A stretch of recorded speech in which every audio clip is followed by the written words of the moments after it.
You're about to watch another episode of The Dungeon Run, but did you know that you can actually be part of the adventure? When you tune in live on Wednesday nights at 6 p.m. Pacific time, you can make your voice heard and help determine the fate of our adventurers. We hope to see you there.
Greetings and welcome to part 4 and the exciting finale of a very special multi-part event, the Dungeon Run, the Mending of Magic, a live tabletop role-playing game where your interactions help tell the tale.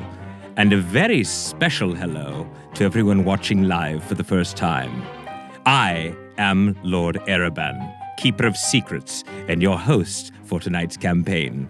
Together, we stand witness as our intrepid adventurers face terrible danger and most certain doom in their quest for glory, valor, and most importantly, treasure.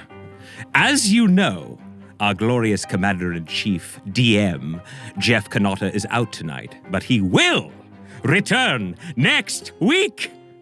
Our Dungeon Master for tonight's campaign is once again the amazingly talented and exceptionally gifted Amy Vorpal.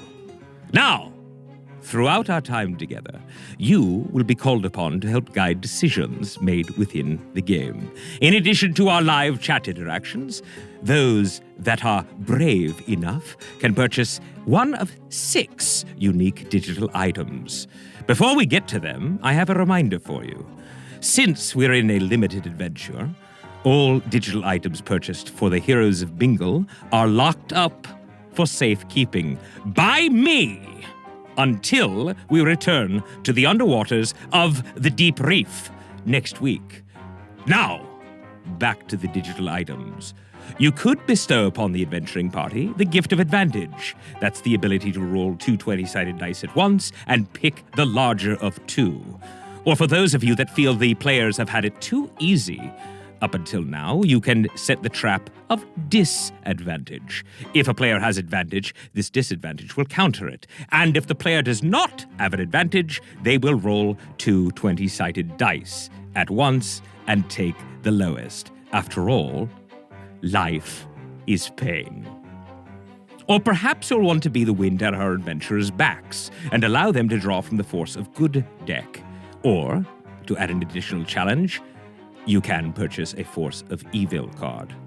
But keep in mind, it's evil. Got it? When you buy one of these digital items, please specify which player at the table it is for. Or guess what? I will make the choice for you. But that is not all. Please remember, it's on you. You can purchase an IOU, and each time you do, it will light a Force of Good candle, and when the goal of 20 candles is reached, a Force of Good card will be awarded to a random member of the team. Oh, and please disregard Milo's ball. It was left out on the shelf once again by accident and should not be touched. If you betray my warning and enough of you touch that evil thing, it will burn my brain, quite literally, and I will have no choice but to react. Evil cards will be forced on the players. Do you understand you have been warned? Good. Also, you have the power to submit your idea for a Force of Good or a Force of Evil card, and we might use it on the show. Head over to thedungeonrun.fandom.com to submit. And a reminder, we'll be back with our Heroes of Bingle next week. Isn't that fun? You can upload your fan art there at thedungeonrun.fandom.com as well. And to those of you who have already submitted, I see you, and I thank you. And we have shirts! Yes! Dungeon Run shirts! The Dungeon Run logo, look, upper left. Top middle, Rosy Cheeks Pub and Tavern Hall. Upper right, Meep Lives. Lower left, I Am Human, the Pirate Disguise shirt. And my personal favorite, though it is in the lower right and should be upper middle, Lord Ereban's Dungeon Run! And check it before you wreck it. Life is Pain. Left side, all fails for Jorl. Quite nice. Let the dice roll. Wonderful. The whole crew is there. Middle. And respect to the candles and the Candle Queen on the right. Love it. Let's go. Head to thedungeonrun.fandom.com to purchase your Dungeon Run shirts. Have one. Get it. Wear it. Trust me, it will help you get all the dates. Like all of them.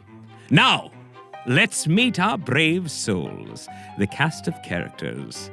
Please welcome Katie Michaels as Finnegas Gus Hollow. I'm Gus. Very serious. Ronald Ogden as Ticormus Ego. What we call the beginning is often the end, and to make an end is to make a beginning. The end is often where we start from. Even my brain is confused. Morgan Peter Brown as Crow Palebane. Can I copy your notes later about what he just said, because I missed all of that? I don't have them. Okay, well, Milo we'll study does, through. though. We'll be fine. All right. Milo, notes. Jessica Lynn Parsons as my favorite little brick. Hi. Hi! She never looks me in the eyes. Jared K. Jack as Sir Helvengard Devengoth the Fifth. For the record, I play Dungeons and Dragons. Sexy, sexy. And finally, our dungeon master, the beautiful, the dynamic, the brilliant, and the apple of my eye. I shouldn't, what? Amy Vorpal. Hello. Are you? Dramatic pose. Oh. What's Lord Ereban? What? Do you have something that you want to tell me about your Yes. emotions? Don't side eye. Don't side eye. No side eyeing Don't here. avoid this. Just note that all of this cash below me is real gold. This is all real treasure. I am rich. Okay. All right. I love you. I mean, let's go. As the journey continues, I, Lord Ereban, will be joining you in your social conversations around the game. So keep an eye out for my avatar and comments. And before we begin, I have a favor to ask of you. It would give me great pleasure if you would share the show. Just click below and let all of your admirers know that you are watching The Dungeon Run. Now, keep the comments coming. Be ever vigilant. And let the dice roll!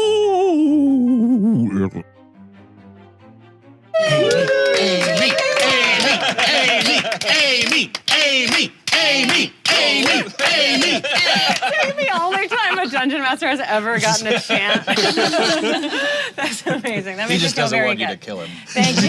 Thank you so much. Don't kill us. Don't kill us. Guys, I'm so excited. This is our finale, and hopefully it finales. May the odds be ev finale in your finale. Oh my gosh. Yes. You're so Yes. sweet. That's for you. That's for you, everybody. I'm so stoked. I'm so stoked to get to the end of fingers crossed.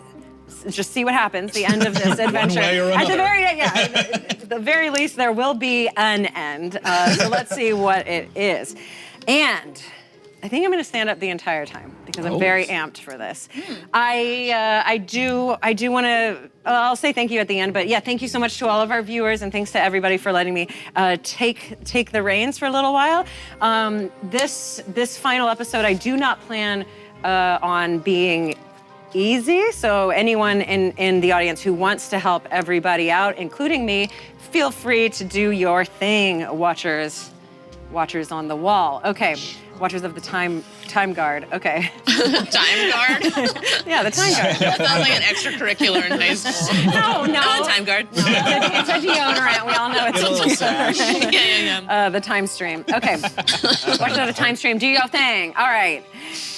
And without further ado, one last time, I'm going to part the veil of reality, for we are not on this glorious set with a really cool mini map of a beanstalk maze in front of us. No, no, no. We find ourselves in the land of fairies, storybook characters, and legends, the Feywild. Each of our adventurers journeyed to claim the fairy kingdom to assist its inhabitants in mending the magic of the land. They defeated a ladrin who looked like drow and learned that tainting the magic of the land had obscene consequences to the creatures who dwelled in Clane. In the potted glade, they teamed up with the Bound Ones, one from each of the sacred order, flora, fauna, and fae, who were meant to tether themselves to the magic pool to protect it for 100 years. Mama Greenspray, an old flame of our wizard gnome Ego, was meant to be the flora bound one. Alora Lusterpath, Helvengard's newly found mother, would be the fae, and Grendel, Humdrum's daughter, would be the fauna. Upon learning that Humdrum, the beefy satyr boy, and Tyresius, the Eladrin behind this evil magic, were once lovers, the party guessed that Grendel was daughter to both. Before the adventurers could learn too much more, blemished attackers burst into the potted glade, a place that most creatures considered safe. The adventurers strongly defended the glade, more specifically the Bound Ones, who the blemished seemed to be targeting. As 6 hags flew in from the north, Crow, the swole druid centaur, galloped to meet them and summoned 2 vultures who did some beak work on the crotchety fae on broomsticks before calling to their death by magical fireball, courtesy of 1 egg, wizard gnome at your service. Crow then settled in to fight 3 blemished centaurs he recognized from his clan, and 3, wait for it, jagmooses. A wonderfully imaginative homebrewed concoction of a jaguar with moose antlers. Alora instigated a group of sing-along of the 5 Alive Children's song from the Adventurers' Youths, and it seemed to heal the blemish from Crow and Humdrum and lessen its effects on some of the enemies. The hags captured Mama Greenspray and Grendel, though, and successfully breathed dark magic into Grendel's mouth, accelerating the adventurers' need to defeat this onslaught. Gus, the doesn't have time for your feelings human ranger, gracefully danced on the Feywild's natural floor as she disemboweled a centaur, hurled her axe into another's abs, and rained down thorns onto a hag, bringing her to her death, while her compatriot in arms, Bert the Fey ape, picked a cozy spot to throw rocks from. Egg, looking after Mama Greenspray's captives, sprouted wings and drifted into the air for a better view so he could dismiss the magic from a hag's broom, causing her to fall and break her evil neck. Helvengard splorked and splorted his way through a centaur and watched him splorkle splat out of existence. Nailed it. Really need to see that written down. Brick, the 7-year-old cherubic Aasimar life cleric, summoned adorable rainbows that flitted around him to guard him from the nasty blemished creatures. But once they got a taste for hag flesh, though, their bloodthirsty nature was revealed as they pierced, peeled, and flesh-flayed Brick's enemies, begging for more. Oh my God. That's what happened. Oh my God, you did it. No, that's what happened. The adventurers, finally successful in their defense, rallied to heal the blemish from Grendel that the hags dumped into her. They discovered the hags had drunk of the tainted magic pool and were able to redistribute the blemish this way. Sir Helvengard performed a cleansing ritual that did the trick, and feeling safe in the Feywild altar, the group settled down to rest before their trek to Titania's Stem, the great and treacherous upside-down beanstalk that housed the sacred magic pool within its roots. Bound Ones in tow, they wended their way through several layers of the maze of vine and growth. Crow spoke with the beanstalk itself to discover there were 3 dryads that could clear a path for them up to the top, and those dryads' location. Defeating evil sentient vines and eggs' magical drawing of a clear pathway, thanks to the Watchers, led them to the first dryad, Cambusbark, the dryad of luck, who needed help healing from the nearby pool of milky water. Brick discovered the secret to letting the elusive liquid behave as normal was to have no intention of imbibing it in any way. He also solved the dryad's scholarly riddle after a self-deprecating joke that he never could do that. And the group made their way to dryad number 2, Nerulian, the dryad of love. Sir Helvengard helped this dryad by singing a round of 5 alive. In doing so, the group healed the dryad's love, a wood-woad named Slag, of his blemish. Egg solved Nerulian's sea creature riddle, and 2/3 of the path to their destination were cleared. One final dryad remains as you all do make your way to this final dryad. Remember, this is Tralar. Tralar. Tralar. Tralar.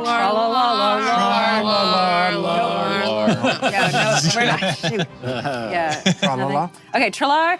And actually what you do see, so surrounding Tralar is this pretty much this perfect circle of cleared vine floor. And you can see little pixies, some animals, any growth at all, vines or creatures on the outside of the circle. And anyone with any knowledge of magic would know that this circle is made by old magic and wards, and this dryad is especially careful. But that's not the only thing you notice. Within the circle, kind of to protect these old wards, are a bunch of candles that, Gus, you would recognize. Tons of these candles. And kind of, I mean, as much as a circle can have a corner, but definitely in a spot where the dryad who is standing in the center can guard it, there is, it's like almost as if it's almost like a spider houses her meals in spun webs.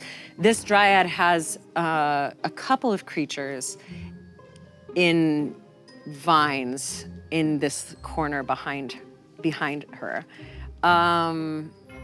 Doesn't take too much to notice that these two are tiny gnomes, and they are still alive, and that's what you see as you approach. So they're trapped in the vines? Yes, as if like a spider had spun them, and they're bound by these vines. Are they struggling at all?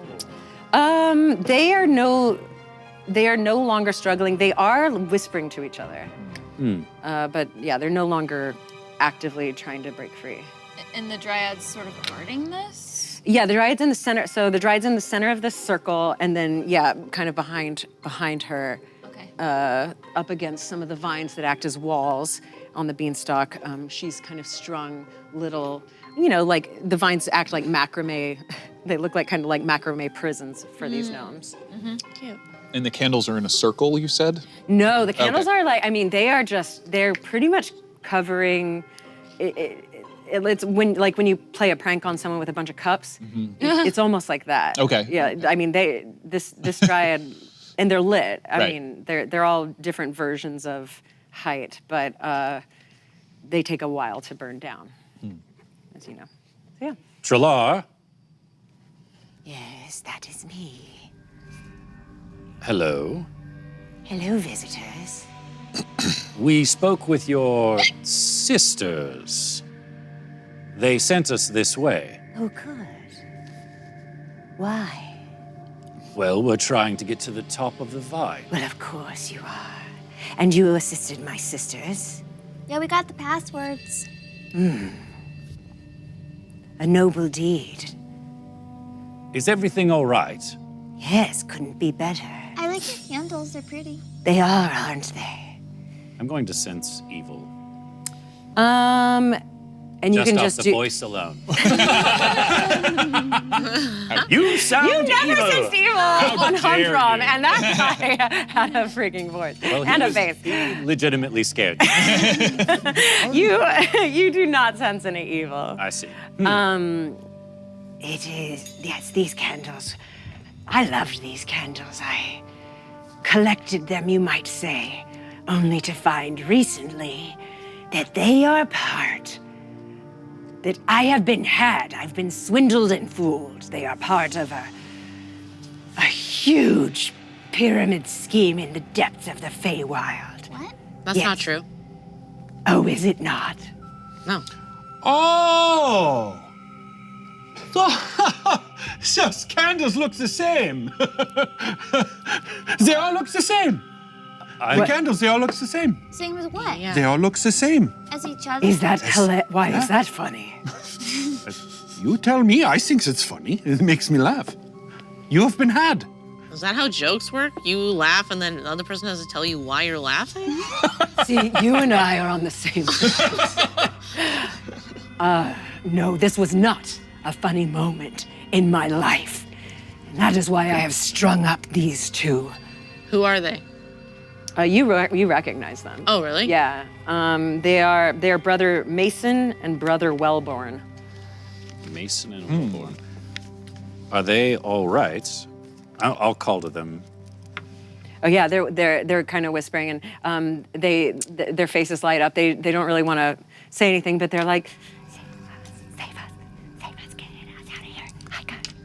Hi, guys. So you're telling me that these two swindled you and you're making them pay for it? I will exact my revenge when I deem it necessary and when I determine the appropriate level of revenge. How do you know you were swindled? Well, that's what's fun, isn't it? At the base of the base of this beanstalk, I overheard them. You know I can speak with the plant daddy. Yeah, Daddy. I can. And he communicated their discussion with me. Which was that how easy of a target I was. I loved these candles. I needed every single one to complete my collection, and every month they came out with a new one, and I had to have it. Yeah, But why- because that's how they work. Why were you swindled? This was I was had. I just gave them my wealth every month, and their discussion was how easy of a target I was. So you give them money. You gave them money, and then you got candles. I don't understand. No, the why. candles are supposed to prolong my life, and increase my wealth, make other people like me, give me power. I mean, do people like you? Well, I mean, sometimes. So it sounds like they're working. No, their discussion was about how all the candles were fake. Maybe So that they- was a test. No, I can't All of believe this that. is fake. You're complaining about fake candles, but all of this is fake. All of this only exists because we all believe it does. If you believe these candles make you strong and pretty, they will make you strong and pretty. Then why do I need the Because candles? you don't believe that they do. Wow. Is that a joke? No, that's really No. cool. I'm figuring all that stuff out. okay, are you doing anything? Like, are you casting a spell? Or No, you're just not at all. talking? You're Just having a conversation with someone who you should love these candles. They give you tell with joy. them sometimes. The only reasons that they not give you joy now is because you heard the plant daddy tell you. I'm just imagining, like, if I had that reaction to, like, a therapist, like, are you casting a spell? Like, telling me some real truth. I cannot believe that. This is why it's not true. I have a question. I am unfamiliar with the laws here in the Feywild, but is there a law against selling candles? Not that I'm aware of. I see. Is there a law against selling magic candles? Not that I'm aware of. I see. So the only thing that they've done, as far as I can tell, is that they told you that the candles did something that they do not do. That's right. I see. As a business venture against my pockets. And how much would you say you spent on these candles? Well, you know, I deal in magical sap, and I would say, you know, probably 50 twilights worth of yester sap. That's a very lot of money. It is a lot. It's a lot of money. It is quite. Exchange rate being what it is right now. Well, yes, you sent. I'm still a bear, so I am saying. Yeah, but the bear. Bear is sitting down and just kind of like. I see. So This is news to him about the candles as well, so he's watching Gus kind of like. So my question to you would be, if there was reparations that were paid by these gnomes, would you agree to release them? I would need some other things. Their laughter was enough for me to capture them. I do not like being made fun of or laughed at. So you feel as if you've been Humiliated. emotionally harmed. Why are the candles still lit then? Very good question. I'm not there yet. I feel like maybe you should let them go and we should like figure it out. But if we let them go, I've lost all of my collateral of figuring this out. That's why we need to come up with some kind of a deal. Well, I don't hate the idea of being returned a lot of my yester sap. I turn towards the two gnomes. Do you still have this magic sap? That's a really good question. Do we, Brother Mason? I don't know, Brother Wildmorn. Maybe we could find some if we don't have it. I mean, that's a lot of yester sap, and you know, we spend sap to make sap. They are magical candles, and I don't know that we have it at the moment. Would you be willing to agree that you should at least return half of the sap? Seeing as how you only ended up giving her half of what you promised. You gave her candles, but they are not doing what you said they would do. We could. I think we could come to terms. Gus, why don't you just do the thing you do, which is kill things? Could you do something like that? And the dryad, like her leaves ruffle in the wind, and her arms stretch as she gets a little more tree-like in anger, and it's like, don't you dare. I'm not gonna kill you, okay? I'd protect the land around where they're from, but this is a different situation. That wasn't our deal, Brother Mason. I have an idea. Why don't you just kill the gnomes? No. Well, that is my plan, but very slowly and over the course of You don't want to be. I don't think you're going to solve any problems that way, and you're not going to get back any of your sap. There is a honorable way to decide this. I'm very into my yester sap and my pride. Good. Well, we can spread the word that you are a honorable dryad if you agree to the term. Okay. I mean, you did agree to the terms of the candles, right, when you bought them? Yes, but apparently that's all fake. I renounce. No, I don't renounce. You know what? Here's what I like these candles. If you rename the candles after me, the Trillar candles, and make me. Well, now I want a percentage. I was going to suggest that perhaps they share the profits. Okay, well, then we must be thinking along the Maybe same lines. they could do like a line, you know, they do different one every month, so maybe you could have a line of candles named after you, maybe not the whole thing. And 50% of the profits on that line. And would you tell people that they do magical things when they don't? I would never. I would. That could be the selling point of the candles. Well, These candles have no magic part of them at all. Yes. And sold by a dryad. Yes, we might even get some new clientele. Yes, for people who don't want magic candles. Brother, Ego looks at the two gnomes. Why you don't make her your partner in the business? I don't understand. No, I mean, if this is if our options are getting killed very slowly and making her a partner, I don't. That's smart. But no, this is. I mean, great ideas, Charlar. Great ideas. So would you agree to those terms? I look at the two gnomes. To pay your penance, you will return some of the sap. You will name a line of candles, I love After Dungeons Trilar. and Dragons. It's the first licensing and merchandising agreement I've ever seen settled in Dungeons and Dragons history. I'm dying over here. Such is Okay. known. The bear has no idea what's going on, but Morgan is dying. The bear can know. The bear. I'm taking out bear's intelligence a piece isn't of that paper and some, because I don't have a quill, I'll take out some chalk and I'll start writing out the terms Okay. of the agreement. Would you like a quill and ink? I would love some. Here, please. Thank you. Oh, that's magic words. I guess I could say Words. I protected Yeah. them with the candles, and if you start a line, maybe if you let them go, I can also protect you. Oh, did you just add to the deal? Yeah, I thought we weren't done. No, we weren't. No, we weren't. And now we are. That sounds amazing. The bear, Yes. the bear grumbles something about negotiating against yourself. I would be very grateful, especially if you are part of these adventurers who spoke with and obviously wooed my sister dryads. You seem very able.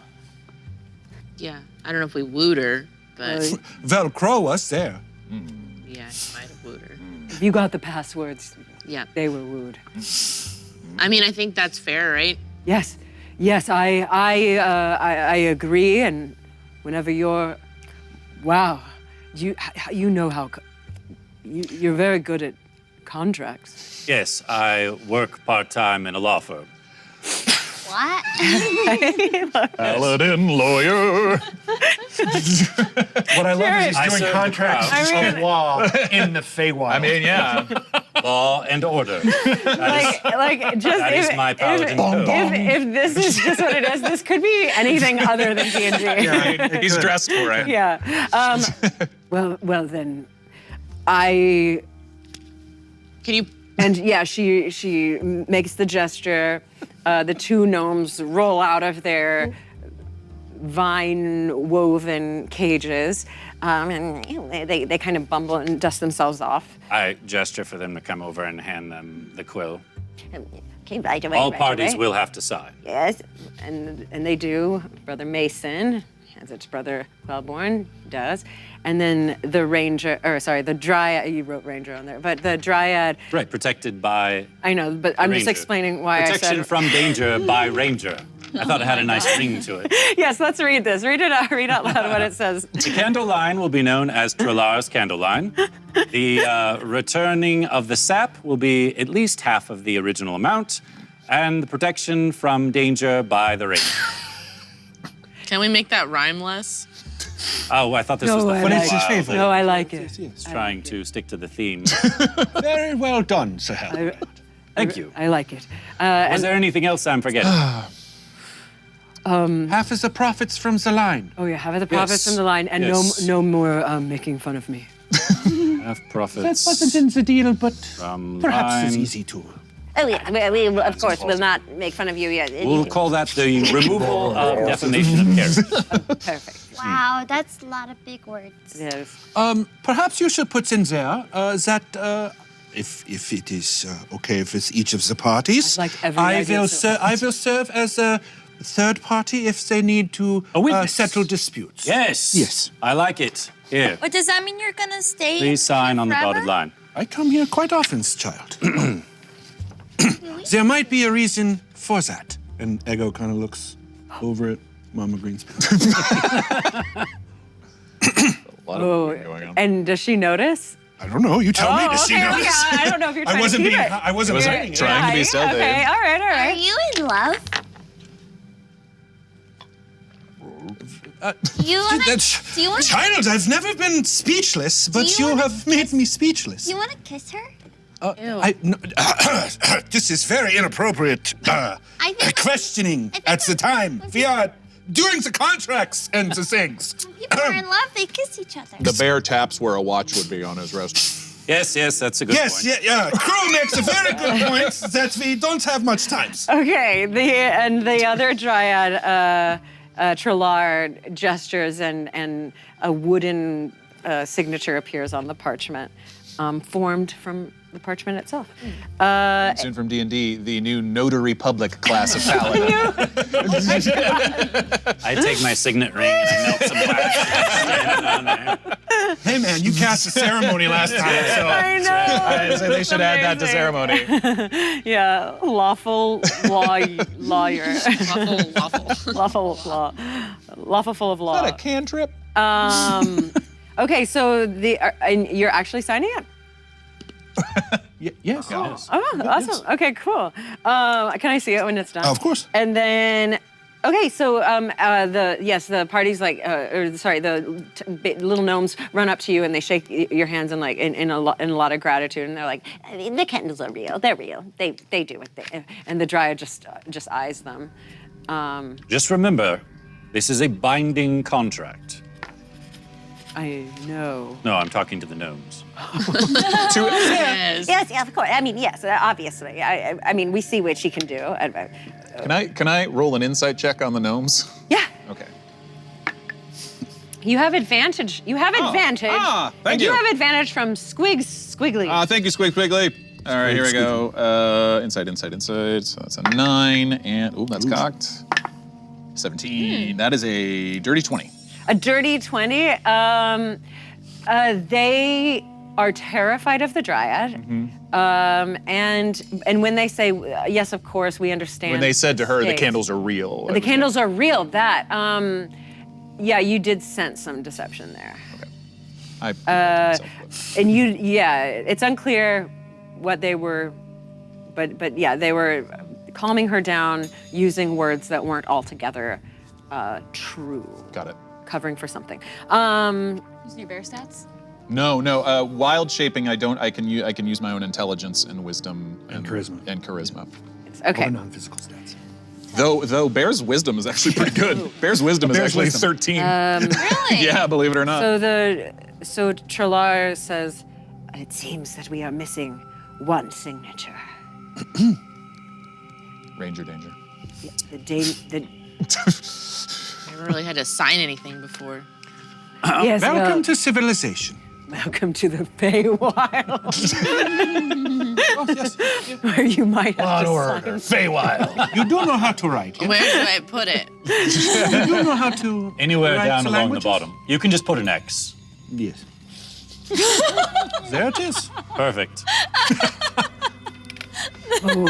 A bold move. Just Let them- X out the entire contract. Ego will serve as witness to third party. Help settle disputes. Half profits from the line will be shared. Yeah, okay, all right, this all checks out. This all checks out. Good job, everybody. One might say ironclad. Supposed to be mailed to the state. I'll post a picture of this later. Approval. I'll notarize it later. Okay.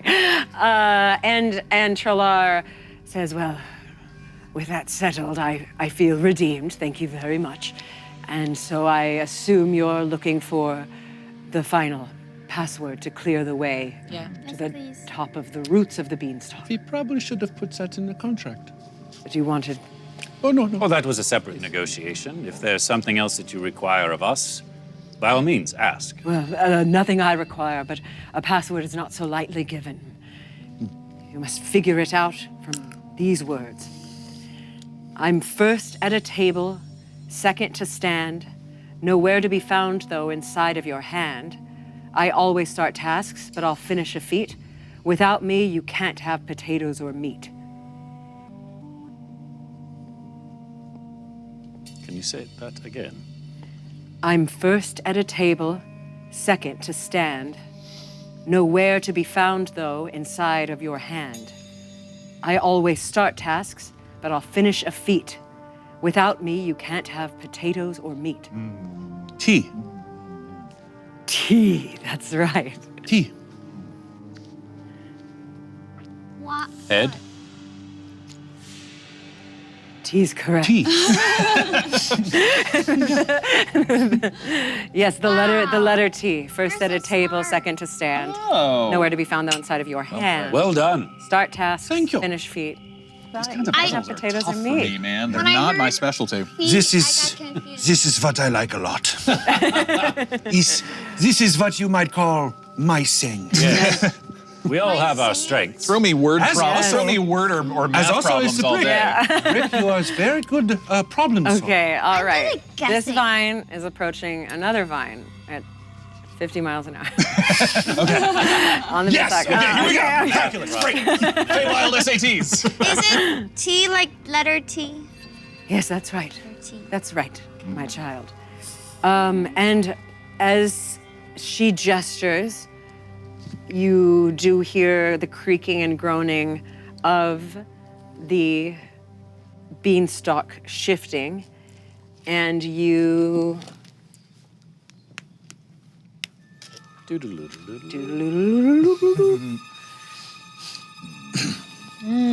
the way is clear. Like we can get out. I'll lead the way. Shall we make Okay. the haste? Yes. What?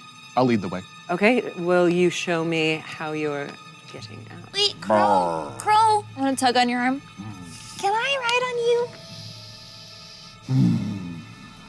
Up. Up. I put down an elbow. Yay. Sir Hervingard, might I ride upon your mighty steed? Yes, you can sit up there with Alora. I will walk. Oh, Gus, thank you. You can ride on Bert. I just have so tiny legs. I don't move so fast. Yes, I understand. Thank you. Not a word. Okay. Okay, so as you continue to go ahead, Morgan, if you want to guide your bear Sure. out. Okay. Up that a ways. Okay. Yes. And then Keep going. Yeah. Can we just assume that shall we're we all all? behind him? yes, let's just assume Okay. the mini parade. Yes. Over here. Let make Over right. there. Over there. Over Yeah, there. yeah, Over there. yeah. Over there. Yeah. Over there. Over there. Yay! I played Pac-Man. You exit here and you come back over here. We're down in the bottom again. And then the ghosts Yes, appear. exactly. And then the ghosts appear. Okay. After you eat the superpowers. Spectres, I get think him. Bert guy would have been towards the back, kind of holding up the rear, making sure everything looks good. Perfect. Okay, well, actually roll a perception check then. You do have advantage, Gus. You have it from Dresden Dark. Dresden Dark. Thanks, dude. As we walk, Ego is bothering your mother about the things that she knows, her culture. 21. Just general conversations about. Yeah, I'm probably glued to anything that she would answer to. You're, and you are your Fae. Fae is your favorite enemy, and so I know you get extra damage, but there's other stuff that I have advantage on survival checks and intelligence checks to like recall. Okay, okay. I'm There. like good at tracking them, basically. Like Okay. Then there's not you. Oh, this isn't you're not alone in the beanstalk, which doesn't surprise you. But something pricks your ears that perhaps someone or something, probably Faye, has entered the base of the beanstalk after you. And with that, you do surface to the top of the beanstalk, your goal, and as you approach the top, let's bring out what they see. Dun dun dun. Say what? Should we get our mini out? Look at that. That is great. Amazing. Wow. It's That's very like Midsummer Night's Dream. I know. Oh, that's it's the pool. so cool. Look at it slide. It's Amy, lit can you up. pass me my bear? Yes.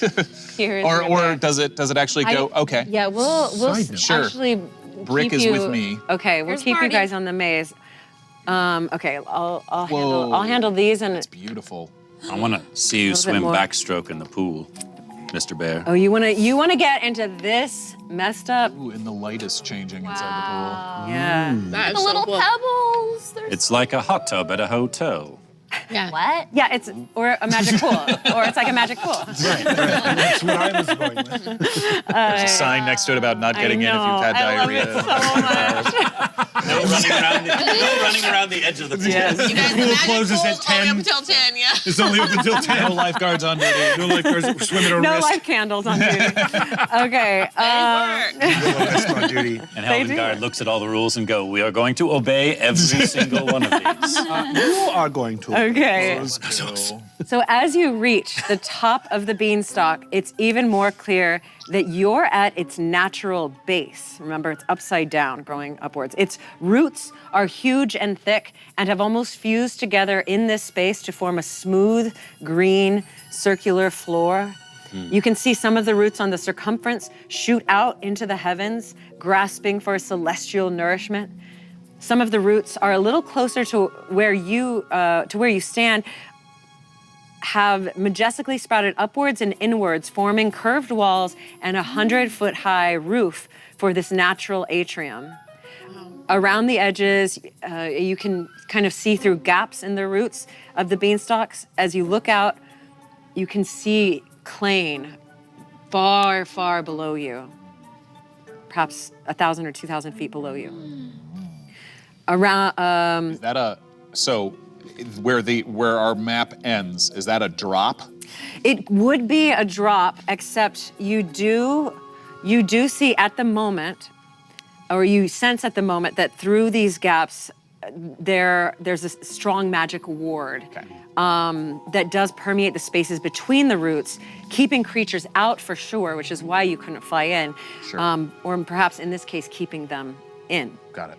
The only Fey-made structure in this atrium is at the center. 3 stone pillars stand guard around the stone basin that is obviously the magic pool, the source and the home of all magic in the Feywild.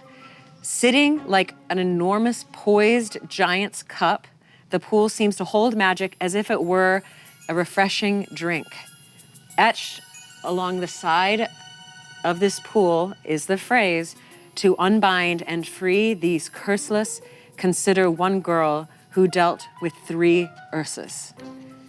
Lights, Spell Ursus. U-R-S-U-S. Got it. Thank you. Lights dance in it, through it. It's hard to determine if the lights are attracted to the magic or if they are the magic as well. It would be beautiful if it weren't so corrupted. Tethered to each pillar, you do see a twisted creature, a mangled, misshapen, fleshy giant here. Whoa. Oh man, these are the bad guys. And imagine they are tethered by these Cables. made of stardust, pink, sparkly stardust. A mass of discarded, sloppy, mulchy green and black weed Ooh, fun. here. Whoa. It's like Audrey 2. Yes. And a three-headed winged, hairy creature. Is that Here. a manticore? It's actually, you would probably know it's a chimera. Chimera, Yeah. So it does have 3 heads. It's a goat head, a lion head, and a dragon head. NBD. And yeah, No big deal. NBD. No big deal. Scorpion's tail, right? Scorpion's tail, yes. A winged, scaly, and furry body. A mishmash of some really, really heinous, Crows. heinous. Crows' bear eyes get very big. Oh, do they? Ursus eyes. And in the middle of the pool, hovering Ursus are bears. above, is Tyresius.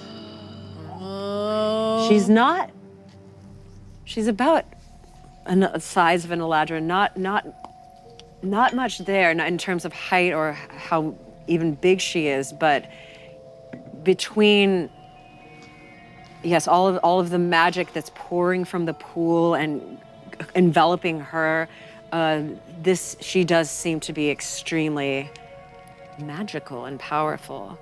Do they see me yet? Because I will. No. I will make, yeah. I imagine. If I round the corner and see all this, I'm in the lead, I will like back us up. Yeah, the magic itself, that's fine. You can totally do this. So the other thing you do see are these just wretched, woody, nasty, gnarled vines, different types of wood, almost like a chimera, like someone grafted together the worst parts of plants, and they're very similar to what the magic is doing with the lights that are playing around it, but these are covered with like green and nasty light. You can see the magic itself kind of wants to be good. You see it dancing between different colors, but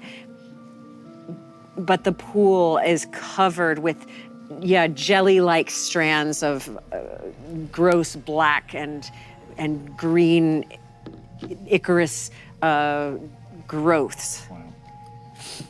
So yes, you can. Beautiful and terrifying. Yes, it is beautiful and terrifying. One clarifying as point. the dawn. Remind me what's said in the inscription around. Yes, to unbind and free these curseless, consider one girl who dealt with 3 Ursas. Ego goes, oh, that makes sense. What? Oh, nothing. I figured some things out. Yeah. And Humdrum says, well, how would be that time? All right. I will unwild shape out of a bear Whoa! Okay. and Normal crow. help Brick down. Here's normal crow. Oh, you're not as fuzzy Well, I'll keep Bear anymore. Crow in case No, I'm not. choose a different beast. Am I like sliding down like bareback or what? No, I'll just sort of help you down as gently as I. By the way, I think the Circle of Swole should be a new druid class. Just saying. Circle of Swole. Just saying. Love it. I think it goes without saying that those to be the bound ones should stay back here. Yes. Grendel, Mama Greenspray, you should stay here where it's safe. I don't think that's going to work. Grendel says, well, I guess I'll do whatever my dad says, but I'm no fighter. But Mama Greenspray says, I am a fighter. and Alora says, and you also me. Yes, yes, but We should speak with her first before we assume that she's going to want to battle us. Humdrum, you've been a bound one. What? Are they conscious? Are those 3 beings, are they able to attack? Are they... Right, Humdrum says, right now, they're not able to attack. They're consuming the magic and giving back to it. Okay. What would happen if we were to untether them? Or That is what we need. That is what we must do in order to bind these new creatures. Sorry, my face. I forgot my face. We must untether them so that we can bind our magical creatures. But we don't know how yet. I How think, to unbind? if I may, I think that we just need to replace the bound ones where Yes. the ones that's currently going to be bounded need to take the place of the ones that are on the pillars. That is true. The way that the Stardust reacts to people is stories. And there's always something to do with whatever the prophecy etched on the side of the basin is. To unbind usually involves twisting some story in a way where it is true to the storyteller. So the ending never actually works out the way that the known tale works out. But telling the story will unbind them? Telling the story to the Stardust rope, yes. There is another thing. There is a specific order in which each of these bound ones must be released. All right. what is that? I'm assuming that... I don't know. Sorry, Amy. Are the normal fairy tales existent in this world? Yes. Like Goldilocks Yes. and all of those? Okay. Why'd you go to that one? Well, because you and I think I figured it out together, yes. So there is a little one, and the middle one, and the big one. Mama, the papa, the child? Unfortunately, they're actually all the same size. That is interesting. And the columns are all the same size. Yes. Columns are all the same size as How well. high up are they? 60 feet. Maybe one's hot and one's cold and one's just right. That may be true. Yes, that is maybe true. Well, every time I was you also thinking spoke that, of like, it, it was always flora, fauna, and fae in that order. oh, it's a good one. That's smart. Every time we've discussed this, it's always been flora, fauna, Yes. fae. And there is a plant, a beast, and some sort of creature. That's right. So, the Goldilocks is about the three Ursus, which are bears. And she slept in the bed, she ate the porridge and something other about The chair. The chair. Oh, there, yes, the chair. Yes. I don't they're see bad too. porridge or a bed or the chair. So the only thing I could think of is maybe I don't know. maybe the ropes are the bed, the chair, and the porridge. So Versus means bear? yes, Humdrum, should you be the one who Ursa Mind. speaks Ursa first Mind. to Tyresius? I think I know what she will say, but There I doesn't think seem like a way that we do this stealthily. This needs to be done. I think I am. I do not think she will immediately try to kill me. Last I left her, and from the stories that the drow said, it seems that she still loves me and might have a plan for me. what happened to the Goldilocks? She got caught and she left, yeah? I can't remember what happened to the Goldilocks. Depends on the version of the story. She became best friends with Baby Bear. Sounds not right, but Well, could this- be the case. While this is happening, I'll be setting up my hunting trap in that little entrance right there. Right here? Wherever we, like, kind of wherever, if we're up there, kind of talking, behind. So like, if we were to re-enter, it would trigger the hunting trap. Does that make sense? So So not in front of us, behind us. absolutely. Yeah. Okay, cool. Yes. Got it. You can do that. I wonder if they're we'll put my fun little string from the first one there. Got it. So we're going to go and speak with Tyresius first. That's the plan, yes? Yes. It seems like there's a riddle that we haven't solved yet. Yes, but I think we need more I information. think Tyresius might be the Goldilocks. Why? Because she is doing the same things that the Goldilocks did. What? Taking the spaces of other people that did not belong to her. I don't know. So we have to figure out what porridge they want. I don't. Just thinking out loud. That's the story. Grendel's here. I will take Are you not Grendel familiar? aside. I'm sorry. I'll take Humdrum aside for a moment, Kinda. quietly. Yes. Is Grendel Tyresius' daughter? If we need to reason with her, should Grendel show her face? Or do you think it would enrage her? Now is the time for truth. I perk up. All right. Yes, you must know it all. Grendel is Tiresias' daughter. But she left her. She had no love for her, and I don't know why. Does Grendel know this? No. All right. I would prefer not using Grendel as leverage. No, I Also, I don't know. I think it would incense Tiresias. sounds like it. What doesn't incense Tyresius? That is a good question. I don't. Once upon a time, you must have been in love. What did you do to woo her?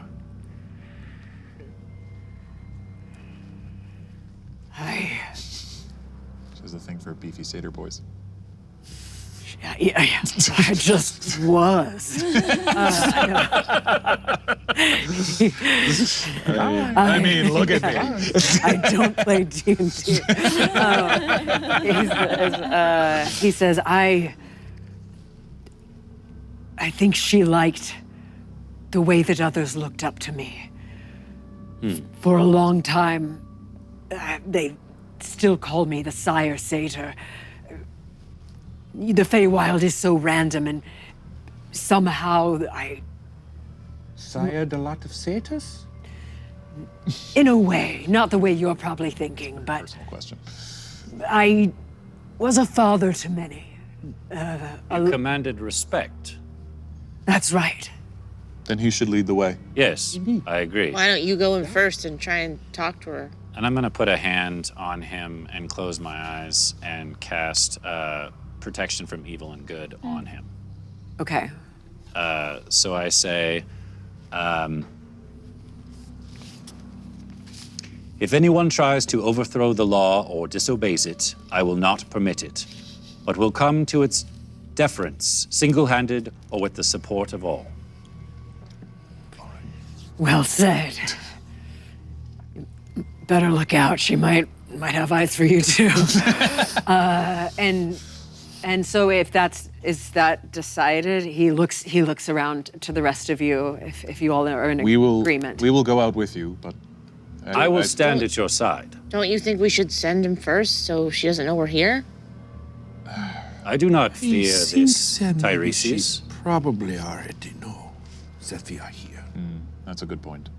Yeah, maybe Plant Daddy said something. If those of you want to wait behind, you may, and I will go forward with the satyr. I don't mind going ahead. I was just trying to be stealthy. But if Tyresius goes into, it starts to attack, We'll be right Then- behind the corner, right? that still might be too much distance. Maybe some of us, and some of us stay back. Okay. I shall go in there. Okay, so let's do this. Humdrum at the helm. Yes. Humdrum at the helm. Humdrum at the helm. And I'll be right behind him on justice. Perfect. I will be right behind them. And you're in the glade in the clearing. Sure. Um, And if Mother wants to ride with justice, she's more than welcome to. And before Egg walks up, I'm gonna tug on his sleeve and whisper to him. Hey, Egg, it's gonna be dangerous, so if you wanna maybe say I love you to Mama or give her a kiss, now's the time. The end. Thank you, Brick. It's very nice of you to think so. Gus and Bert entering. I think they're gonna stay behind. Stay behind. Okay. Just like kind of around the corner. And I'll split the distance in front of Gus, but not as far up as Helvengard. I want to still be able to kind of like peek around and have a view of what's happening, but Okay. Or did you want the trap to sit back there where it was in case someone comes up on it's our, like right on our there. rear? I think, Oh, yeah. okay, got it. Okay. It's like right in the entrance. Great. Grendel for sure wants to hang back. Okay. Anyone who will let her. And I'll protect her. But where are you at? oh, Okay. sorry, I put the wrong. Oh, yes. Two wrong little small, character. Two small cute ones. Okay, and then Mama Greenspray. Mama Greenspray can stand with me, please. Perfect. And before, but did you want to talk to Mama Greenspray?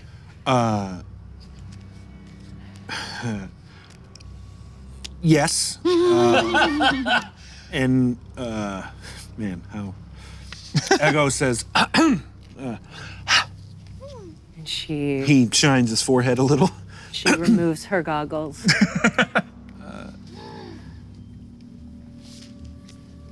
Miss Greenspray, Yes. you have been a thorn in my side for many years, and it is very strange to me to have found such a common viewpoint with someone who could technically, in the material plane, be considered a plant. However, the beauty of the Feywild has shown me that even the plants can change a person. So I want to thank you for always challenging me. For without your challenging, I am not so sure that I would know as much as I do. And for that, I can never repay you. Well, pish posh. All I do is tell you that magic is real, and then you're off and about on all of your new theories. And every time I come back more powerful than I was before. That says something. Is that all? Well, we survive this. It will have been an honor to know you, Ego. And I only hope that if I'm successful in binding myself for 100 years, well, I will do my best to extend my life so I can see you when you return. well, I was going to say, I hope when I do become untethered and return to the world that I know, yours is the first face I see. Well, it will be... If only to yell at it and tell how wrong it is. Of course, of course. I love yelling at that face of Yes, yours. yes. This is all imaginary anyway, so of course that's Yes, what you want. of course, yes. Sure. You hear a slight lilting of a harp with my liturgy. Brick, you are precious. I do not understand what just happened. No one is surprised by Santos. Talk to Bert. As red as a plant can get. On a green spray was red. And so I think this is the setup, right? That's what we're going with. So as you enter this glade, the first thing I want you to do, Egg, Humdrum, and Helvengard, everyone roll a Constitution saving throw. I will choose to make my roll an 18 as I have portent Nice. Perfect. Is that Alora, by the way? You do- Is she... Alora's with divination. Oh, yes, okay, so, thank you. Yeah, if You you want to put- put She her can on, be put her Oh, on well, part of actually, mine. 18 plus. So Okay, Constitution. so she's gonna, you're right, she's gonna make a, and we do have advantages. Dresden Dark gives Sir Helvengard advantage. Excellent. And then you're good, you've used your ability, and then Humdrum and Alora need to make theirs as well. You're not in there yet, though, are you? Oh no, I mean. Give me 1 second, No, I'm gonna just, set just this up the for front floor myself. of them. Oh, okay, good. Never mind. I assume we'll have to eventually, but... So Sorry about this. she tried each of them before she found the one that she was supposed to be in. What do you mean? Oh, yeah. Goldilocks. Yes. I remember she tried each of them. So perhaps the one that's supposed to bound the Fae should try the plant first, then and finally the Fae chord. And each time tells the chord, this is not right, this one is not right, this one is just right. Won't the chord be too hot, too cold? Oh, even better. So the far one is the Fae, unless it changes, which it might. Amy? Is- Yes. It's two-headed creature, right? Two-headed. Three. Sorry. Not the chimera, the other one. The The plant? Do I big recognize fleshy the creature? Giant. Oh, do you recognize it? Well, yes, maybe. So do a nature or, nature or survival check. Okay. I can do a survival check. You have if- advantage. You do have If advantage. it's a magical creature, from Arcana? Sure. Snake Master 89 gives you advantage. Or if they're important in history, maybe? You want to roll history? No, Arcana's fine. Arcana's fine. You can, sure, yes, you can roll history. I'll let you roll history. Okay. Ron. Sorry, No, you can that's say it. no. I know. It's my job to lob a thing, and you tell me yes or no. 23. It is a Fomorian. That is the Fae. I Flamorian? guessed that by looking at it, but... Fomorian. Fomorians Fomorian? are actually the Fae. They are not Fae. Is it not such a very unseelie? They. Okay, they're. Maybe not. Yeah, we'll. They're technically giants, but yes, I guess. Yeah, we'll make these. Both of these are Fae, and then, fauna. Flora. Flora, plant. For sure. Gosh darn it. Okay, great. Cool. Sorry, I need to make my rolls now. Alora, makes it. Yes. And dang! These new dice. Okay. Humdrum makes it too. And what we're looking for is a 14 to save. Have a 17. 17. Correct? Yeah, then you make it. 18 was... 18. All right, everyone makes their roll. Perfect. Cool. Now, the first thing that happens when what actually happened is you feel these magical effects, these kind of tendrils reach out for you a little, even if not physically, kind of ethereally. So if the black jelly-like vines are moving, they kind of reach out for you, but more than that, the green gaseous magic around them reaches for you too. But you're stalwart in your position and does not get through. Does my protection spell on the Sire Satyr do anything? Does it? Actually, that would, he probably wouldn't have had to roll. You're right, yeah. I think he just gets advantage, but he got it. Right. He did get it, okay, cool. But yes, it does seem to especially dislike the satyr. Great. Disadvantage on attack rolls. They can't be charmed, frightened, or possessed. Yeah. Okay, cool. So, Humdrum, you see something, he softens when he sees her, and he goes, "Oh my, Tyresius, what have they done to you?" And she's hovering there, and her eyes are a little rolled back in her head, and she goes, "Humdrum, you have come to join me now?" And he says, "This is the first time I saw you. You were killing my friends at this very place. Join you in what?" And she says, "I have waited and studied for years to make this possible for us. Our dominion, but now not just over the Feywild, over the Shadowfell as well, where no one can reach us then, and no one can exile me." And you see the effects of the first drow that you see kind of take hold of her, and her mouth, her jaw opens a little too wide, and her body stretches and grows and then shrinks back to normal. And he says, "Will you not be reasoned with? I loved you. Haven't you taken this too far?" And she says, "And that's where we differ. I don't think I've gone far enough. Will you join me, or will you fight me?" And the magic surges, and the black tentacles kind of blossom out and shrink back in.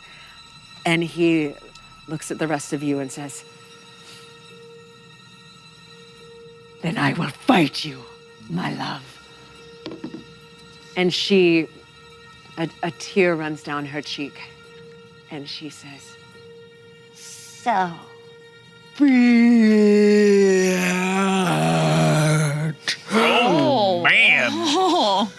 Ego begins casting a spell. Yes, I think what needs to happen is everybody rolls initiative. Yes. We all have advantage. We all do, including me. Okay. A lot's gonna go down. So, who do I?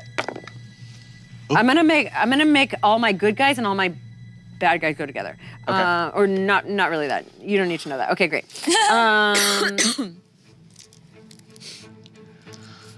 There are so many things out here. Initiative. Who's the advantage from? Yes, let me read those out. For me, Lofty Hand Slap gives me an advantage. Hazimus gives Sir Helvengard advantage. Thank you, Hazimus. Follower of Fahima gives Brick advantage. Hazimus gives Crow advantage. Thank you, Hazimus. Squiggly gives Ego advantage. Thank you, Squigs. And Loggy Bear 3 gives Gus advantage. Thanks, Loggy These Bear. names are great. 3. These names are great. Okay. Loggy Bear 1 and 2 couldn't make it. No. Oh, that's funny. I don't know if I like Yikes. that. Okay. You. Who wants to haste you or him? And you. Other one's fine. What? I was asking who wants to haste him or her. It doesn't Okay, all right. Who, 20 or higher? Me. Awesome. 20. Y'all both got dirty 20s? Yeah. My dex is my dex is Dex is higher? I'm sorry, is Mine's only +1. I think. No, my dex is 16. So yeah. Crow is first? Oh, yeah. Okay, okay. And then 19, 18, 17, 16. 17. 17, hell? 16. Nice. Okay. Nice, guys. Wow. Okay, 16, 15, 14, 13, 12, 11, 10. Look on Ron's face. 7. Advantage is 7. Okay. I rolled both of them as 5. 7's a heavenly number. It is. Okay, so. Okay, then. It's how old are you? That's exactly what I was just going to say. Wow. Okay, then. You are at a heavenly age. Yeah. Okay, egg, and then 100. Oh, wait, I didn't do. Extra attack. And that'll be.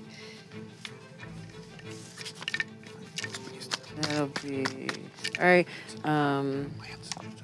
So many things you're writing down. Oh no. Okay. Okay. So one of the first things that happens. One of the first things that happens is Brick gets. Oh my gosh! This is a username. That was crazy. That's crazy, y'all. Uh-oh. You get a Force of Good card from Plant Daddy. Plant Daddy! Plant Daddy has spoken. Plant Daddy. Okay, let me unbury some of these things. I'm just hoping they randomly hit me with this camera, because every time she does it, it's... Space. Okay. Plant Daddy, No, not Force of Good. Force of Good. I prefer Plant Daddy over Horse Daddy. I mean, There's just a lot of daddies I would just go do away with, you know? I mean, let's just call them Okay. Plant Man or daddy issues. Horse Man. You may read it immediately. Woo! That's a good one. What is it? Oh yeah, thank you, Plant Daddy. It's called All Together now. Viewer submitted. The next time you roll initiative, everyone shares the highest roll in the party. Whoa! So can I use that now? Yeah! Oh my god. I was the only one who was so far away from everyone else. Whoa. That sucks! Yeah, it does. Okay. Well, you're still gonna be relative to each other, but yeah, I guess. Sure. I guess you all. Wow. You all get to go after. Yeah, my monsters who rolled a natural 20. Oh no! Okay, great. But they're okay. still. So yes, okay. So we have Crow, then Brick, then Helvengard, then Gus, Then egg. then Egg, and then I'll actually do the good guys since I'm gonna expand, because Humdrum and Alora. Wow. Yeah, there's a lot of peeps. And Mama Spriggan wants a turn. Mama Greenspray. And then Also good, Mama Spriggan. That works. Mama Spriggan. She is yeah. She is a Spriggan. She is a Spriggan. Okay, and then. Nice. Okay. Once again, we're murdering these gummy I know. bears. I blame Ate myself. like a pound of them. I know.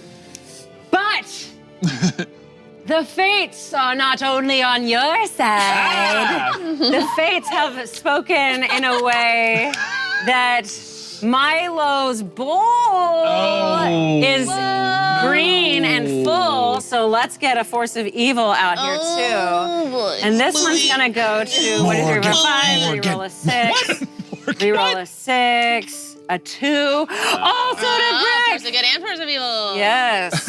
Oh yeah, Just There is like balance the in Force balance. card. I forgot it was Life is evil. I balanced. got excited. Oh, I can't read this out loud. Oh, all right. Viewer submitted. Uh-oh. But I want to read it in my head really quick. Does Not it go? allowed. Does it happen immediately? Or I no? can't stop you. Stop it. There. I guess I allow it. Okay, Oh, fantastic. actually, I think I need to switch it out because this will be like kind of ruined because I'm the one who picked it. Okay. You can read it and see because I don't think it'll go into effect unless I'm the cause of it. Oh, dang. Yeah. Yep. It's a good card though. It is a good card. You can put it back in the deck. The dock. Yes. I'm going to put it right there. Put it back in the We'll dock. see what it says next time someone. Okay, I can read this one out loud. Okay. Dice Tower of Living Breath. Ooh. Stack your dice as high as you can, one on top of the other. Don't worry if it falls. When it falls. Should I read the rest of it or just stack my dice? Well, read Stack your When dice it as high. falls, add the numbers of the fallen dice together. The largest CR monster gains that many temporary hit points as he sucks some of your life force. Stack your D4s. Or maybe that really. garlic chicken you ate last night from your breath. Okay. So, okay. Okay, so stack it your as dice. high as you can. No whammies, no whammies. okay. 20 on the bottom. Yeah. I mean, Yeah, put the D20 on the bottom. Just one set or all the sets? Just keep It's going until they fall. stack your dice as high as they can. So I want there to be like a low number, right? Yeah, so put Okay. put your Yeah, put your but- D4 on top. Okay, yeah, exactly. then Okay, and then we whoops. also, in the meantime, we have a force of good for Sweet. Crow. Sorry. Oh, thank you. Oh, you got him so excited. For not you. Fantastic. Shields up. Viewer submitted. For 1 round during combat, you are gifted ethereal shields that reflect all damage done back to the attacking creature. The creatures attacking the party are not aware of the shields and continue to attack as they normally would. Shields up. Engage. Awesome. Who did this come from? Yes, Lofty Hand Slap. Thank you, Lofty is Hand to Slap. thank for shields up. And very fitting considering our last combat. Yes. What do you mean? Never mind. The only person who so far has spilled wine by leaning over is putting her dice in the exact spot. I can't put the D4 anywhere because then nothing will go on top of it, and that's just not fair. Good at stacking dice fine. here. It's fine. Oh, Jenga. All right. They fell down. Dang it. Okay. That would be. 10 Are we counting the tens dice as the tens dice? Or? No. Okay. No, I'm not that evil. so 14, 18. I thought it was just 18? the highest dice. You add them up? Add the numbers of the fallen dice together. Oh, wow. Okay, but Yeah. and the D20 technically didn't fall, so 18 temp. Yeah. 18 temp hit points. Jeez. Who was that from? Takes that It was from Milo. That was from Milo's Milo. bowl. It was from all the watchers. It's all your fault. They'll keep that in mind when I cast the spells. Okay, and I think are we all taken care of? I think we Think are. so. We have a new running order now. Right. But the other thing you do notice, so this magic pool is obviously very powerful. It senses you and obviously wants you to join it. The other thing that happens is,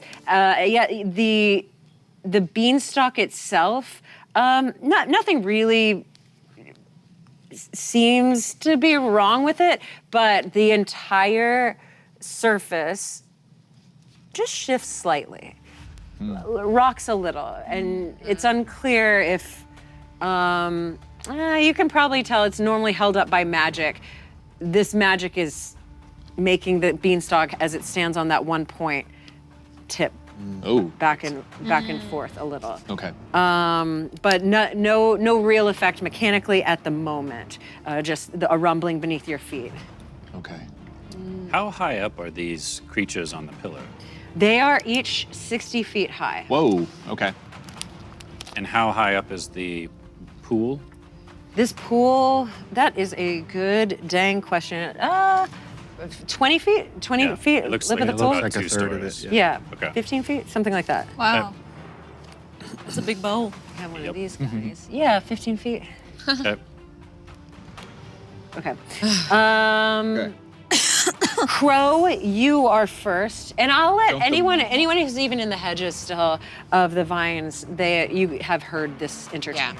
So are the monsters doing anything? Because you said they rolled a nat 20. Oh, I know. I shouldn't have said that. What monsters? Okay. Then Crow is going to. Boy, I've heard her say all of this. What do I want to do? I would like to go in and I'll use all my movement to try to get as far into this corner as possible. Okay. This corner over here? No, this one. This corner. Yeah, this, yeah. And actually closest to, I have 40 feet of movement. 10, 15, 20, 25, 30, 35, 40. Okay, so I'll get... Dash? Yeah, I'll dash. 50. Actually, would you let me get to that? Okay, I was thinking like trying to get to that column, the one that the Chimera is on. 65, 70, 75, 80. All right. Yeah, you're. What? It depends on what you want to. Is there any sort of? I was thinking, is there any sort of feeling or vibration or temperature coming off of the column? Yes. Okay. Off of the Chimera. So as you move closer, there is no physical effect that you can see. Yeah. But just yes, you can feel that it is a little colder, a little frostier on this pillar. Got it. Also, since I entered into and I didn't, do I also need to make a Constitution saving throw because I've entered this area? Okay, got it. 14 is what you're looking for. Do I have an advantage on that? Oh, crow. Oh no. Okay, that's fine. That's fine. Con. Okay. That's a no. That's a 5. Okay. You're instantly blighted. So I didn't write these down. So that's You. is cold. That's not the right one. Looking for the DM. Yeah, the DM one. Is that the one? This is players. That's I'm guessing players. This is that's players. That's the order. Okay.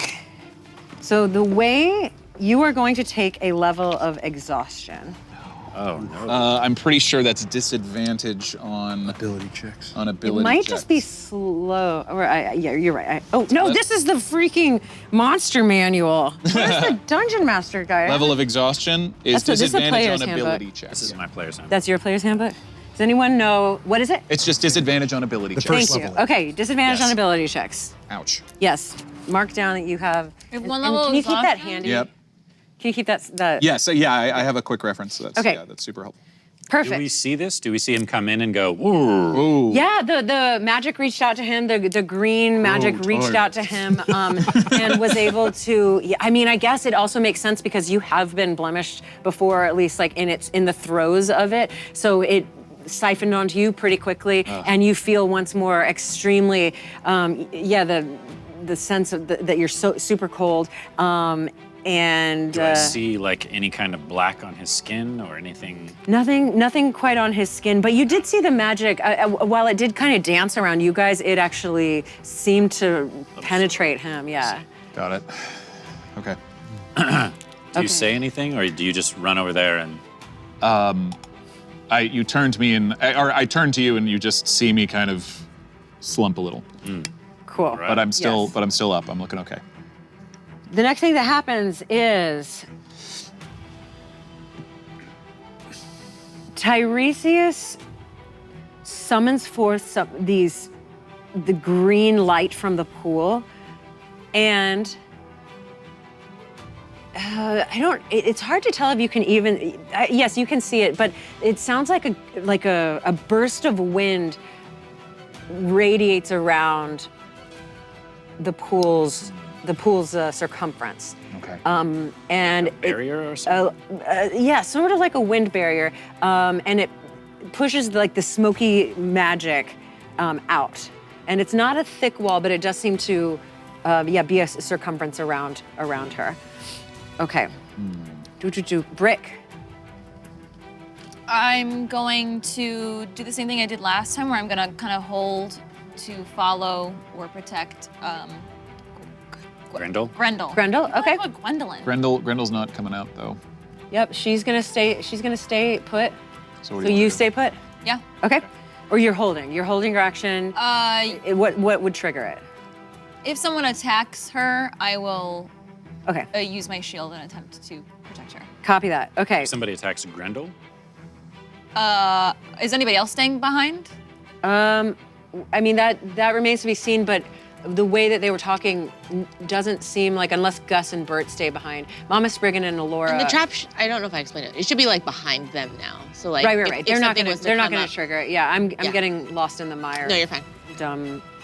Just the way that's arranged. But yes, they will not trigger. Okay, well then I guess Yeah, no, I'll stay there.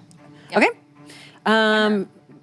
I'll let you hold your action unless, I don't know, because I don't want you to have a turn where you do nothing, if you don't want to. Hell?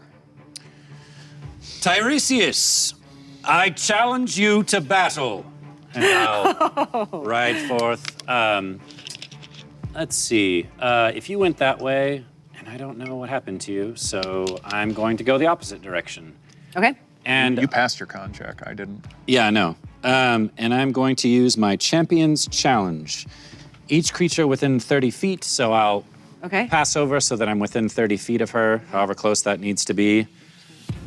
She needs to make a wisdom saving throw against a DC 15, otherwise she cannot move more than 30 feet away from me. From you. Okay, so we're looking for wisdom? Yep. All right. Champion's Challenge. Good. 15. Oh, yeah. Well, 14, sorry. You said 15? 15. She didn't make it. She Yes! got 14. That's the best news I've heard all day. Okay, so she looks at you and laughs in your face.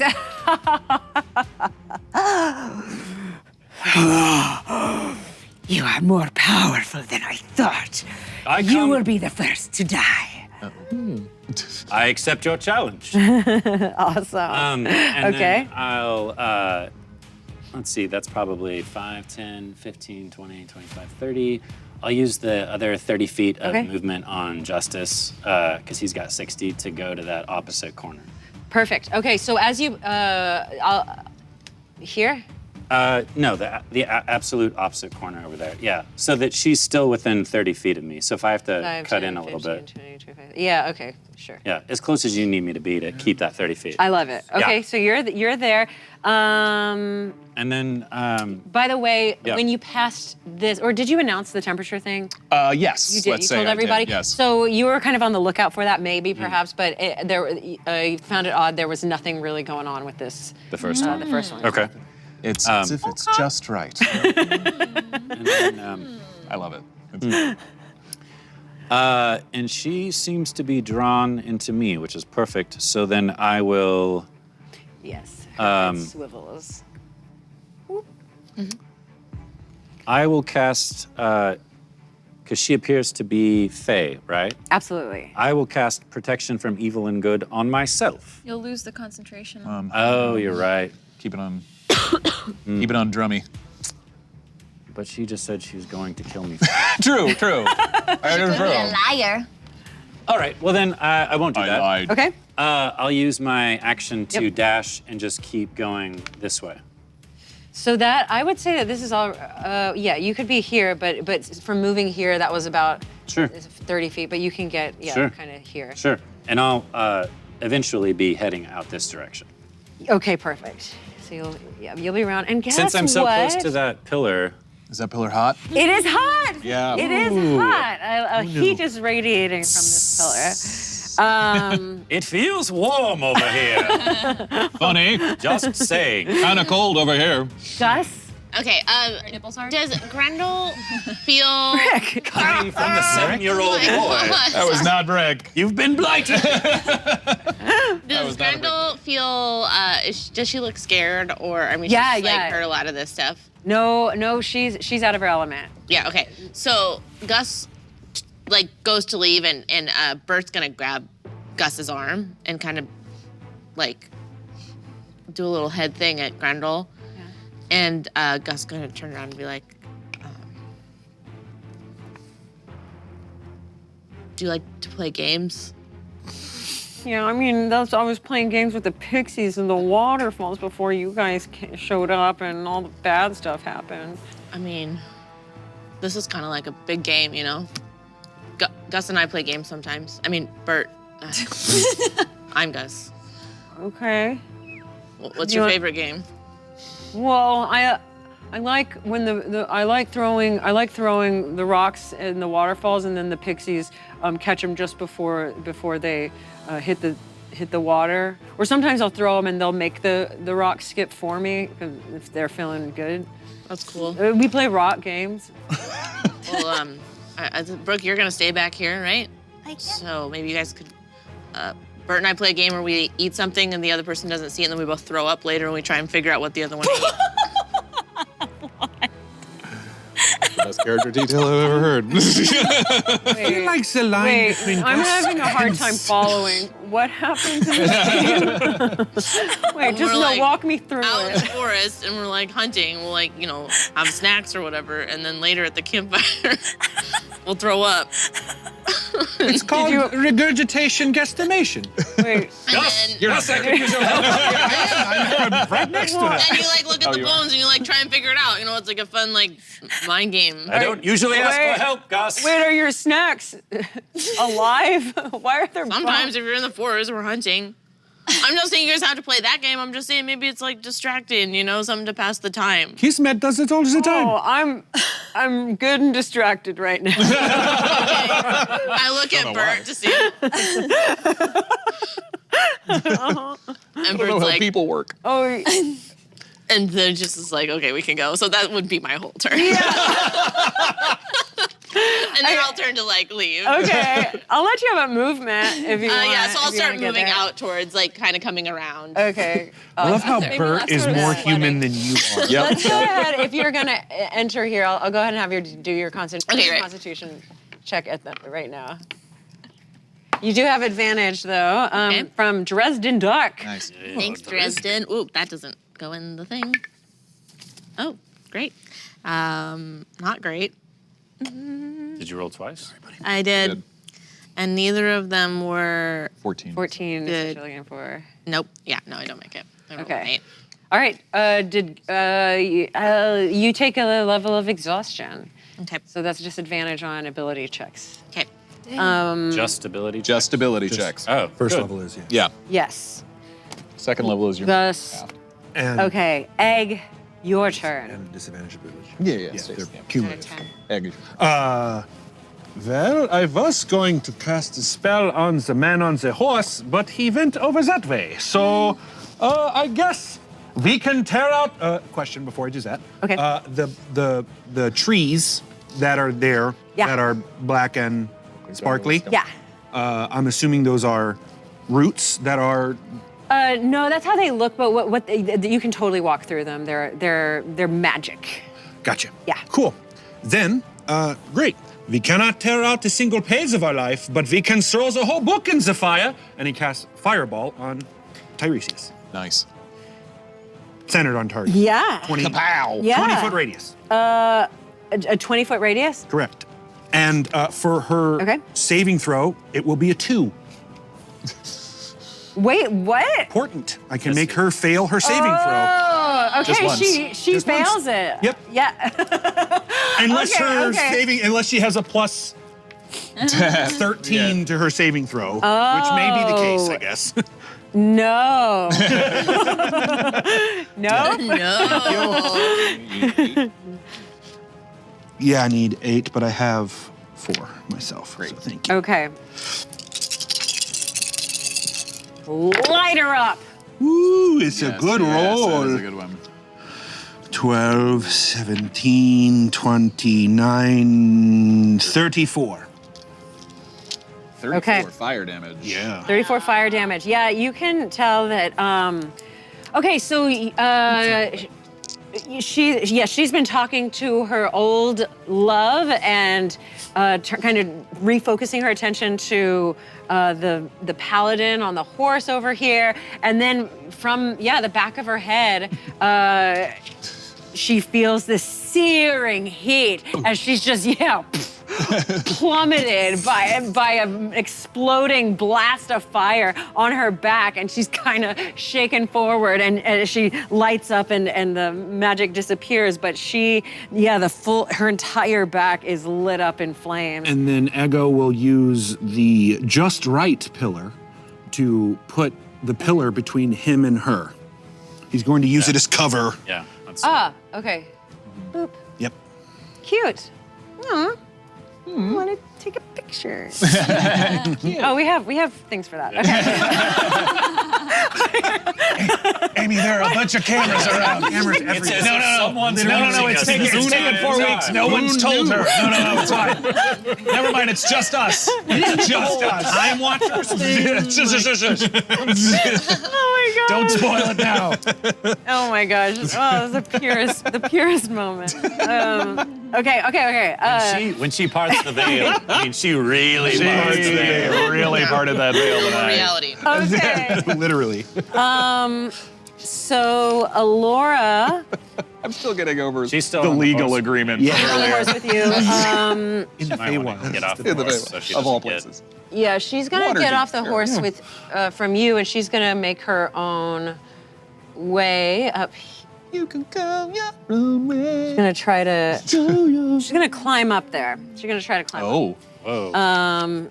That I was careful, not expecting. careful, Mom. Oh shoot. What? No. Actually, okay. So she's gonna just ask you a question. So she's on the back of the horse with you, and she says, "So you're thinking this is the Fey pillar?" I hope so. No.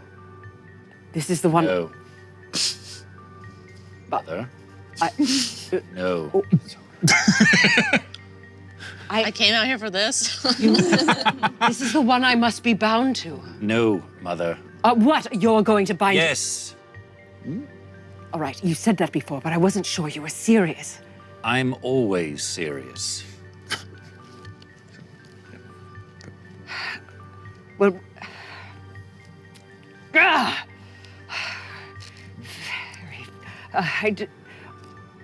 Why? Why you and not me? I've prepared my whole life for this. Who knows if you're strong enough even to wield the magic? Sorry to interrupt, but are you even Fey? Yes. He's half elf, half Half elf. Fey. Oh, yeah, that makes sense. There are other Fey here. I don't know why you need to go. You be leaving brick behind for hundreds of years. Well, 100 years. But yeah, a single hundreds of years. I'm not saying goodbye to you again. In a way, what are you talking about? If you bind yourself, you're doing the same. How long do you live? Oh, Hundreds of years. hundreds, yes. Good. Then I'll see you when I get out. That's all. Yeah, that she's got time for before her. She's still. So she stares at you. Kind of heaves.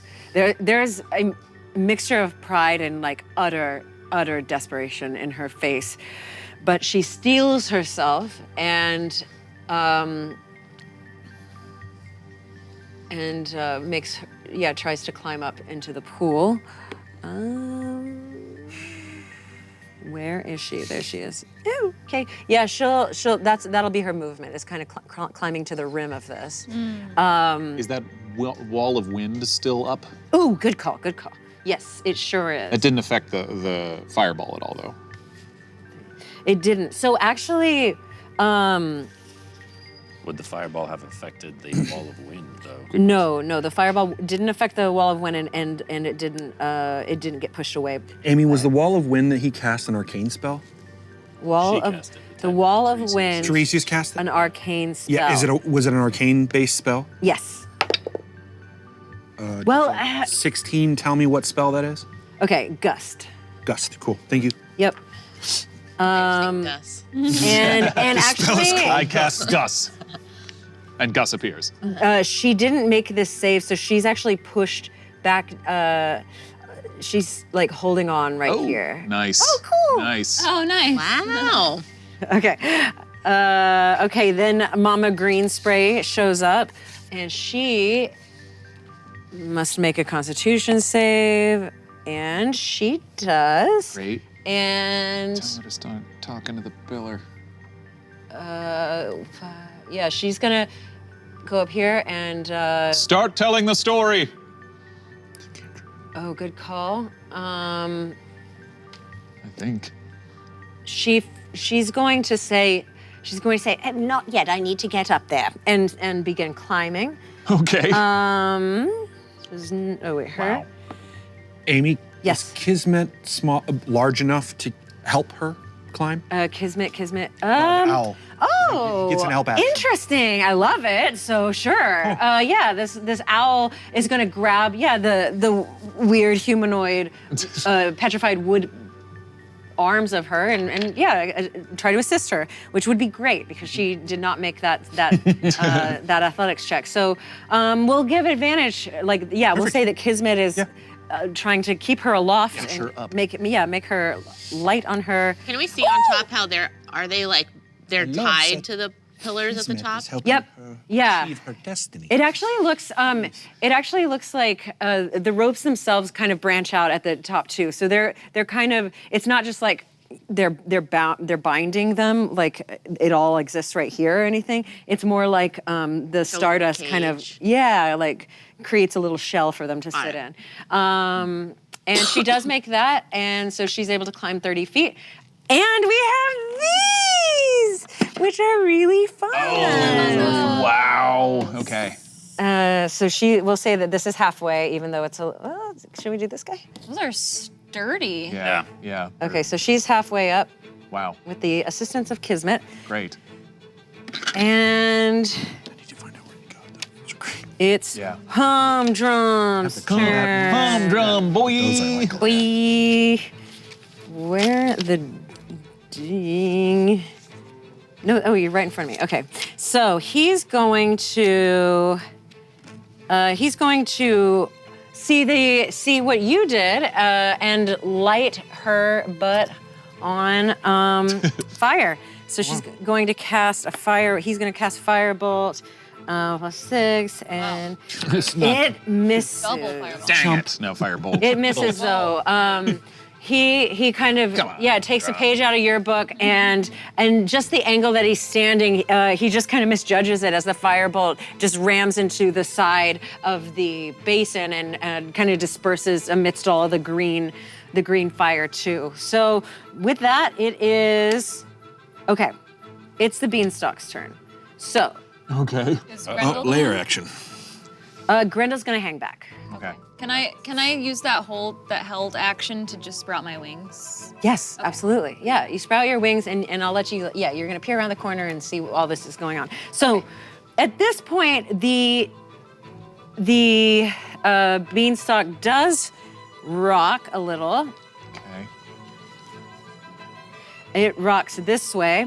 So everyone make a dexterity saving throw. Everyone's got advantage. We've got Sir Helvengard has advantage from Drew from It. Brick has advantage from Mickey Wolf 19. Nice. But you have disadvantage from Cogwheel, so regular roll. Crow has advantage from Lofty Hand Slap. Thanks, Lofty Hand Ego Slap. has advantage from Lily Dumblestuck Fan. Lily. Thanks for the dice. Which saving throw did you say? Dexterity. Dex. And Gus, you have advantage from Branded Nerd. Brandon Nerd, thank you. Okay, so everyone do a dexterity saving throw. Mega fail. Yikes. Yeah. She is flying though. If you're flying in the air. Brick is flying. Brick's not even on the Yeah, Brick's thing not yet. even on the top yet. I mean, she's Would I have inside. Okay, you're right, disadvantage you're right. because I failed my constitution? No. No. Only ability checks. Only ability. ability, Yeah, okay. not Ability saving checks throws. and saving Level throws 3 are of exhaustion is Okay. not the same. Anyone who failed. What do we need? Oh, sorry, you're right. This is a DC 14. Beat it with a 15. So are we saying I'm gonna with a do it? The deck save? You are immune to it at the moment. Nice. Okay, who failed? Helvengard. Got a dirty 20. And my boys. Okay. So Sir Helvengard, nothing really happens to you. You're pushed this way 10 feet. Ooh. Perfect. She failed, but I'm gonna give her advantage because she's got a. Yeah, okay, so she makes it. She's got an owl. Forgot about that. Humdrum fails. He's pushed this many feet, 10 feet this way. And So it's just as if it's swaying. yeah, it's rocking, yeah. Okay, got it. Is the And- swaying getting worse?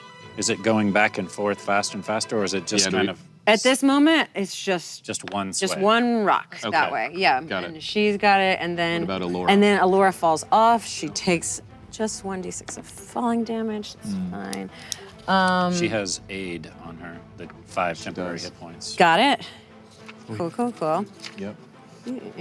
But it's here for me, so cool. Okay, so she's so she actually doesn't look too worse for the wear, and everyone else made it. Yeah. Okay, perfect. Now the other thing that happens in this turn is the gust of wind moves, expands its radius another 5 feet. No one else is really around except her. Oh yeah, she just falls prone.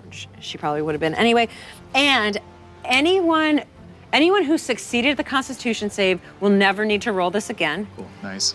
Anyone who failed, roll one more time. Roll another Constitution saving throw. Who Do I has have advantage? No, you don't. So it's just Gus and Crow. Crow. No, neither of you have advantage. Man, no. No. No. Okay, so you both Second take a level. second level of exhaustion. Speed is half. Yeah, half ability speed and scores still negative on, Okay. or still disadvantage on abilities. Ouch. Okay, A and way to cure that? I mean, lesser level restoration, spells. but So you can. yeah. Actually, I always have that prepared. I don't know if that's worth it yet. We'll see. cool. It's a second Will be when level you get to spell. 3rd or 4th level. Yes, yes, it will. I have lots of spells. And without a doubt, you do hear things, probably Fey, or you hear creatures approaching from within the beanstalk. Whoa. Okay.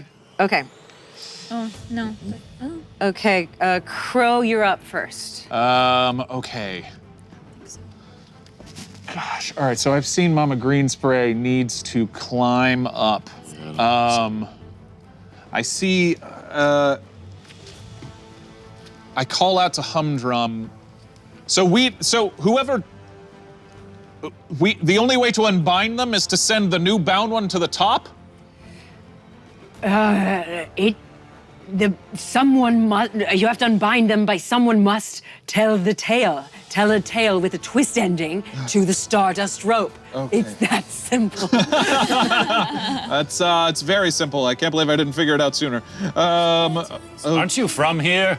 I know some things. You have Okay. to do that for each one.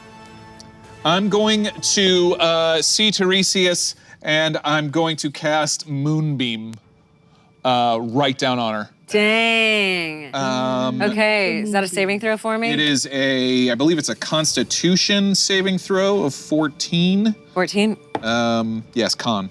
Do not make that. Awesome. That Got is a 12. 2d10 radiant damage, and if she shapeshifted at all, she reverts to form. Just saying. Okay. No. You do see. Oh yeah, what you got? 14 points of radiant damage. 14. Yeah, buddy. Okay, so from the top of kind of the pod of the beanstalk, you do see this. It's a pretty tight beam. It's only 5-foot radius, so it's right down. Yeah, it pierces through a crack, perhaps in the beanstalk, and lands right on top of Tiresias in the middle of the pool. You see all of the dark swirls on her skin kind of disappear, and you see a beautiful, pale, blonde, Eladrin woman. She basically glows. She wasn't really shape-shifting, but you can tell that is her true form. And yes. See what you were before this madness started. You can end this. Power is beauty. Great. Glad you think so. Cool. Going to send a lot of beautiful things your way in the fireballs. Amazing. Okay, Brick, your turn. Do you do anything else? Sorry. No. Okay. Yeah, I mean, climbing that pillar is not really something I can do in my current shape, and I Okay. don't want to do that just yet. Okay. No, not yet. So I'm gonna stay there. And I'm holding concentration on the moonbeam. Okay. I will cast Spirit Guardian. As if things couldn't get any worse. Murder rainbow. Yeah, so Release the murder. Release the murder Mommy, for rainbow. freeing us for death. You need to be better now. Don't be. Oh, never mind. So Wait, what is it that you want us to do? Just Defend you like our lives depended on it, right? Okay. Yeah. And like your life depends on it. yeah. Okay. yeah. Nightmare So fuel. Nightmare I'm gonna designate. My allies are not affected by it. Yep. And I guess I'll say to Grendel before I move. Okay, just scream really loud. If anything happens to you, I have to go fight a little bit, okay? Okay. You wanna come with me?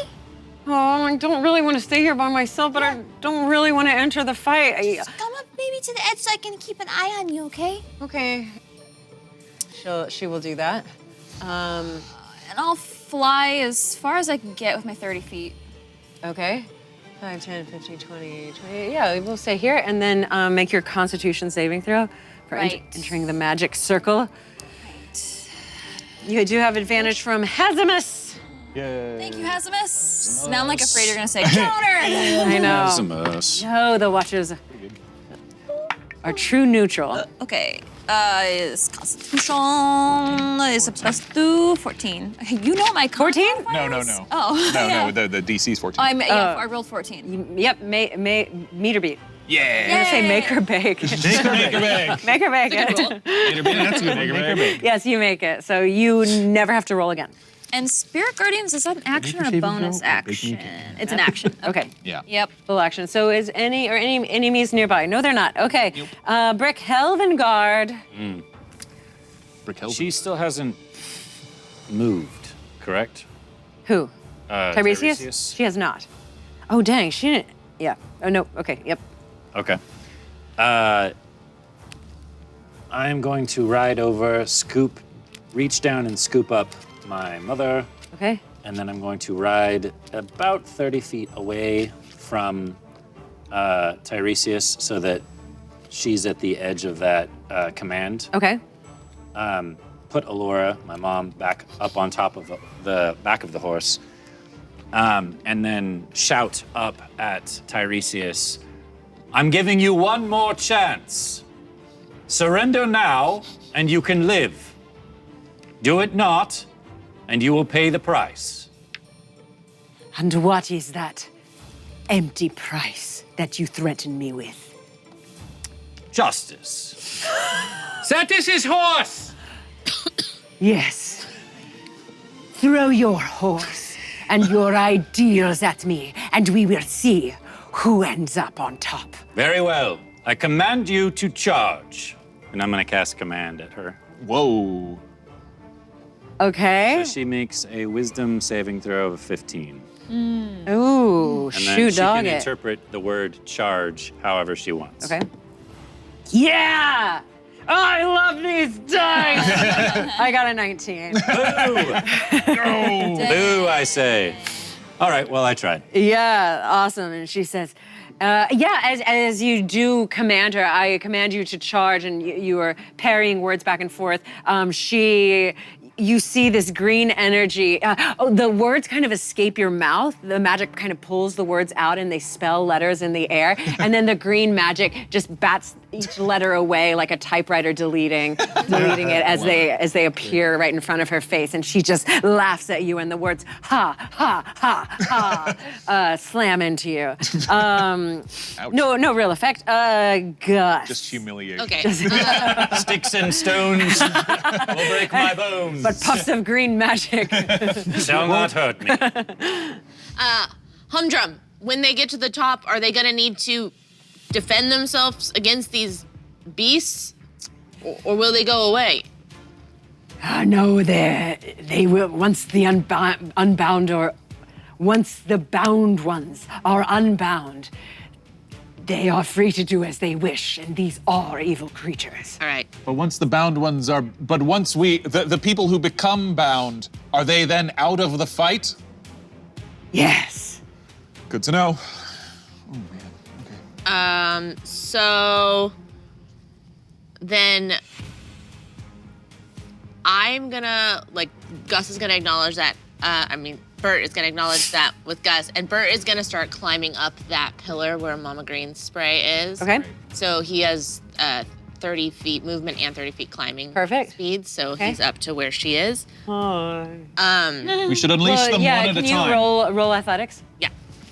For Gus, and he does have advantage from Dresden Dark. Nice. Dresden Dark for Gus. Athletics. If they have a climb speed, I don't think they have to check. Oh, he has a He climb has speed. climb. He has 30 feet Oh. climb. Nice. Thank you, Ron. Yeah, no problem. Yes. Well, I thought it was just for how cool he did it.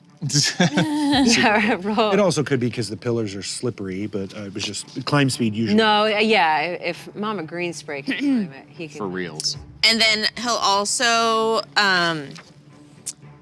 do his blur. Nice. So he becomes a blurry 8. Yes, and he. fake. Oh no, Mama. Blurry fake. A very fake. Blurry fake. And then Gus will kind of. Can I climb up on those branches, or how are those? No, they're magic. They're incorporeal. Good word. Okay, so They ain't real. can I see the center of the pool? I guess from where I am. Sure. Yes, you can at least see Tiresius from where you are. Okay, so I'll like maybe move a few feet closer, trying to stay kind of out of this wind thing, and then knock an arrow in. Yeah, great. it out of- Okay, awesome. Yeah, you knock an arrow. Roll to hit. You have disadvantage because of the gust of wind, but you do have advantage from Dresden Dark. Nice. So one roll solid. Is your wind on the bowl? The wind is now, the wind is Surrounds the bowl. Yeah, it surrounds. It's like a swirling thing of wind. 18. Nice. That hits. That hits. Always forget to flip and do my Hail of Thorns, but that's okay. Okay, so I'll do it next time. Okay. D6. She's Fey. Oh yeah, she is big. Yes. So 6 damage then. 6 damage. Okay, you can see that your arrow flies through the wind and does strike true right into Tiresias' armor, but it just doesn't pierce it as far as you thought it would. That's okay. You can still see that your arrow has found its mark. Did that look like a magical effect? A magical effect of what? Like what stopped it was a magical effect, or more? No, okay, just cool. plain old armor. Gotcha. And what? Oh, and was there anything else that you did? No. No. Something I Okay. forgot to do. Cool. Okay, great. Great. And Bert did his movement, and Gus egg. Question for you, Amy. Yeah. The gust spell. Yes. And I noticed it grew. Yes. Can I dispel it? Is it a targetable spell to dispel? Yeah, you can dispel it. Sure. Okay, so Ego takes a 5-foot step outside from behind the pillar Okay. and says, Patience and perseverance have a magical effect before which difficulties disappear and obstacles vanish. and cast Dispel Magic. If it's a 4th level or higher, I have to make a check, otherwise it just ends. Okay. That I don't remember. I didn't write that down. Gust is a cantrip. Gust is. It's a cantrip. Okay, great. So Or yeah. Gust of Wind is a 2nd level as well. Great. So it's done. Cool. This effect is over. And then Egg 5-foot steps back behind the pillar. Okay, adorable. Hear my Siri, and thank you. Great. I have this thing to say. Have a good day. So Alora says, "What are you doing? Let me at her. Well, am I just supposed to stand by while you not only defeat Tiresias, but then bind yourself? I'm a warrior, son." Do you love me? What? Yes, of course. Then let me do this. And what am I supposed to do in the meantime? Sit back and eat popcorn? You will take care of my horse. We'll see after Brick. I am no stable boy. These are the things that I love, Mother. They mean everything to me. Then let me protect you. You aren't going to take her down on your I swore own. an oath to protect people like you. Why would I give that up? Why would I walk away from that? It is the only thing I have. I'm stronger than you. You may be. And I'm stronger than you think I am, clearly. I have no doubt that you are. I am asking you, as your son, please do not leave me alone again. You have no idea what Father beat into my head. No. Yes. He said that the elven half of my body was a blight, and that I should be purged. No, well, not your father, not the one who loved me. He hates all elves. And he hates that I am half-elf. Oh, my dear. Why do you think I swore an oath to Helm? Because you're a good man. Because I have to swear an oath that I will not bear a child, and I will not love anyone. Oh. The Devon Goth line will end with me.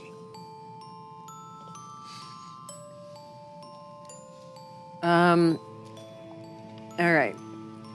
She kind of like you've gutted her, and she just calmly takes the reins of your horse. And she takes the reins of your horse and a moment to herself. Do you want to get off your horse? If it's my turn. Okay. It's not quite, but yeah, all of that happens together for her turn. Ooh, okay. Interesting. Okay, one more time. Humdrum's gonna give it up to Tyresius. What a little bad boy. Okay, so he's going to move here with you after he casts his firebolt one more time, but once again the green magic disperses it and it does not strike true. And Mama Green Spray is going to make the rest of her climb with advantage from Kismet. Right. And ideally, yeah, Bert's given her a hand, a leg up as well. Yeah. Okay, so she's at the top now with this monstrosity of a plant, but it seems to be comatose, dozing in the magic, and she's up there with Kismet. Yeah, that's okay. So what she does, she looks at the stardust rope, and she says, "There once was a young girl who entered a house and saw that there was a bowl of porridge on the table, and she ate it and said it was too hot. She went to the next bowl of porridge, saw that it was too cold, and she saw the third bowl of porridge, and she started tracing letters in it and found a message in the porridge that said, the world will never end. We are but playthings in it."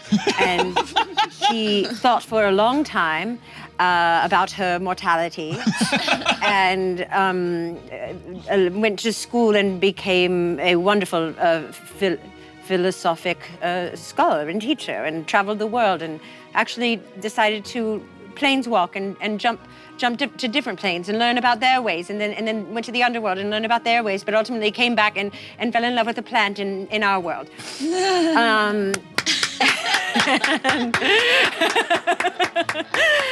And Rings a bell. and what happens is the stardust thing that's forming a little cocoon for the plant just softly opens up and begins to reform around Mama Greenspray. Nice. And as you applaud her story, she raises her goggles one last time and waves at you until the stardust magic consumes her and she falls into a deep slumber in a very beautiful way. But this it looks like a pile of mulch in your backyard, and it just, it creaks and groans and just makes this sound of like wood scraping up against each other and like garbage and metal all being just, rubbing. Lots of rubbing. It's and as it awakes and begins climbing down. What? How big is it? Sorry. It is large, so it takes up a little bit more space. A little bit more space than you guys do. It's like your wingspan high and wide. So is the idea that you wouldn't tell the story until you got to the top, or could it be done preemptively? Okay. The way you replace it is at the top, and the other thing you see. Ooh. Nice. Is a piece of the blight just becomes a little less Blighty. Oh, it blightens up. It blightens up. I want to see that in a crown. Yes, now You want to wear it? I wish. Make it fashion. No. I don't think it's, no. I want to wear the blight? Blight. Okay, roll Constitution. Too late, you touched it. Too late, you touched it. It always was her weakness. Does the compost pile crawl past Bert? Yes. Would he have an opportunity attack then? Yes. Yes. Swinging it. Yeah. As he's hanging. To basically try and like push it off to make it fall? That would be a grapple check. I would make that a grapple check. So sure, yes. So roll a strength athletics attack. Or an athletics thing. Check. And I'm gonna roll a strength check as well. Was that cocked? Ooh, dang. Yes. Okay. I pulled it off, which just counts. So what it's I'm saying competing rolls. I rolled the exact same thing, That's so okay. it really didn't That's matter. okay. I got an 8. I got a 7. Okay, great. So yes, the compost pile. We have a very weak fight. Slap fight halfway up the pole. The girl is holding on with his hands and is using I'm a blurry ape, so there's a weird thing on Okay, and as the plant starts making its way down, that is where we're going to take our break to see what happens at the magic pool. Afterwards, you're just going to have to come back in a few minutes. Thanks so much. Yay. Woo! We got pretty far in the fight. Yeah. I know, you've already cleared one. Fear not, adventurers. Our campaign will continue after this brief intermission. Right now, it's time for us to enjoy a bit of company. Let me ask each of you a question and think deeply about this before answering. If you were in love, i.e., you have recently fallen in love, what is the first thing that you would do? Specifically, what? Well, don't tell me with whom. In fact, it's a rhetorical statement in that I'm not looking for the answer, who is it, but rather, what is it that you would do with this person or being? So not the best date, but still admit your love to said person. Really, just admit it. Just walk directly up to that person or thing or believe it what be it and say, I feel love for you. Yes? Did L.A. shed a tear after that moment? Mother and son moment? Of course I did. It was quickly abated, though, by my inky spray, which is what often happens when I'm saddened. Pinch yourself and see, does someone who is drunk have a brain that makes you drunk? It's a very good question. Actually, no. One of the reasons why is because the actual alcohol, if I'm not mistaken, I haven't done my research on this, but it isn't technically affecting the mind. It is more only really in the blood. Though I've never really tried it. Might have to give it a shot. Anyone here hammered? Anyone in this studio here hammered? And like to have their brain sucked from their skull? Not, I don't see any hands raised. So, perhaps later. Are you sure it's love? Make sure it's not infatuation. How do you tell the difference, Gamershare? I really would like to know because, truthfully, I'm not quite sure. Yes, Pigstand is raising his hand and or waving. One of the two, I can't tell. Play What is Love Outside Her Apartment, i.e. the Tina Turner rendition. What is love got to do with it? Got to do with it. Yes? Or something else? All right. You would give roses, all right? Ah, we have a birthday. A Twinson. Twinson, if you're out there, happy birthday. Also, Twinson, I have a question for you directly. If you were falling in love with someone and it were your birthday, what would you want that said someone to do on your birthday?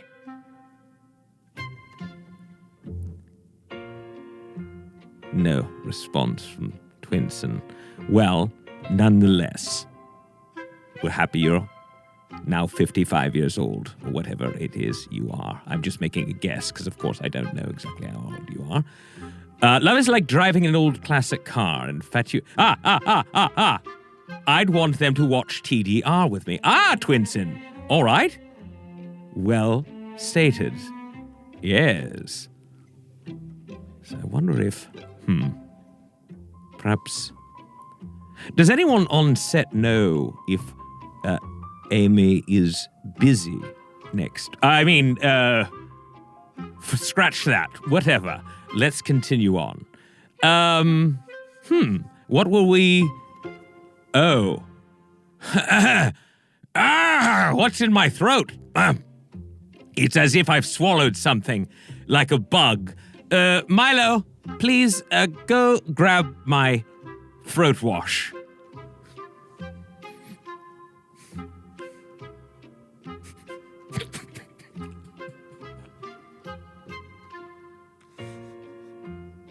Wow. All right, I just cried a bit, thinking of the last scene between Amy and Sir Helvengard Goth. Davenport, the 45th. I know that that's not his last name, but I can't remember it right now, because I was crying. All right, stalk on social media. You don't have much longer. Get this done. Call her out there. Emotions are gross. At Lord Ereban, says Casil. Listen, everyone, can you talk slower, please? I would like to read what you have to say, but it's hard when you're all speaking at me. Slow it down. How is Jared's baby? Quite good. Very beautiful. Is Milo a rescue? Depends. What's he being rescued from? Really? Are you an alien, Matt? Of course you are. We all are. At least somewhere. How is Jeff? Well, he's feeling quite good, and as a matter of fact, coming back this week, or next week, should I say, which was one of the reasons why I was hoping that I could perhaps find a way that Amy would be able to, because we don't just want her to go away, right? She's great, right? So stick around, perhaps. I don't know, even watch from in here, in the throne room. Someone write that into next show, please. Yes, a guest, like a guest spot with a guest throne, a a throne, another green throne besides mine. Yes, another throne. Perfect. It makes total sense, doesn't it, though? Think about it. Why wouldn't have anybody who have seen that as the absolute perfect mechanism for this show moving forward? And maybe, perhaps she takes on the character of Lady Ereban. Yes? Perfect. Done. Write it in. Script done for next 5 months, years, what have you. Great. Yes, write her in as my queen. Done. Great. So, I'm really loving this show. In fact, I would like this show to go on forever. Is there any way that we can schedule another 40,000 episodes, please? Specifically, the way that we just described it. All right? 2 thrones, one for Lord Ereban, one for Lordana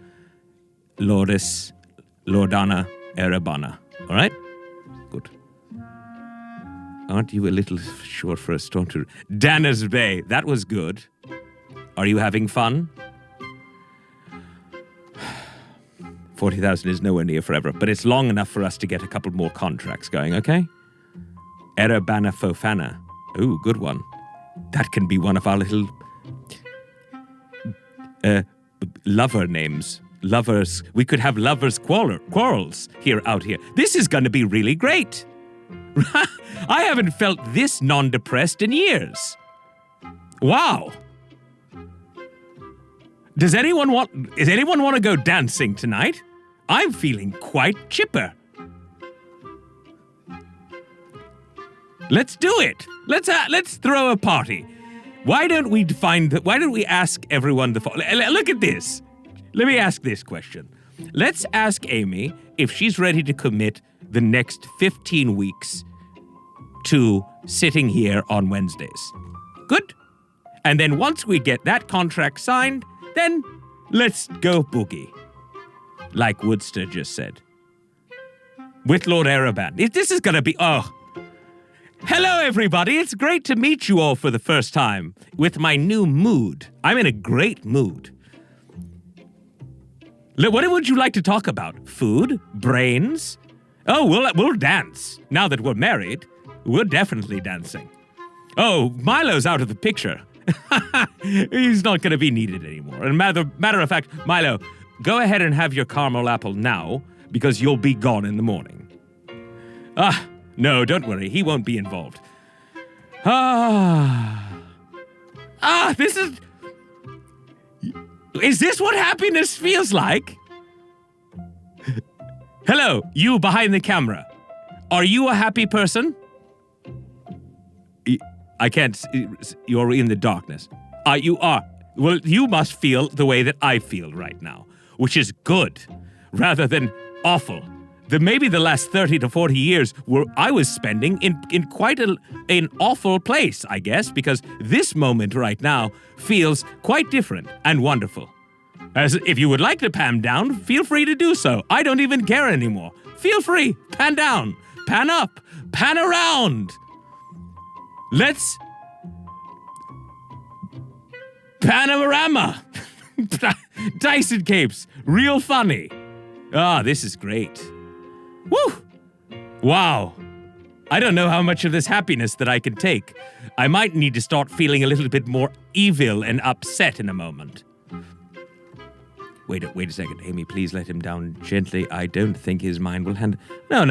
There's going to be no letting down. Come on. Are you kidding me? I control most of these people here with my mind control. There is going to be no letting down.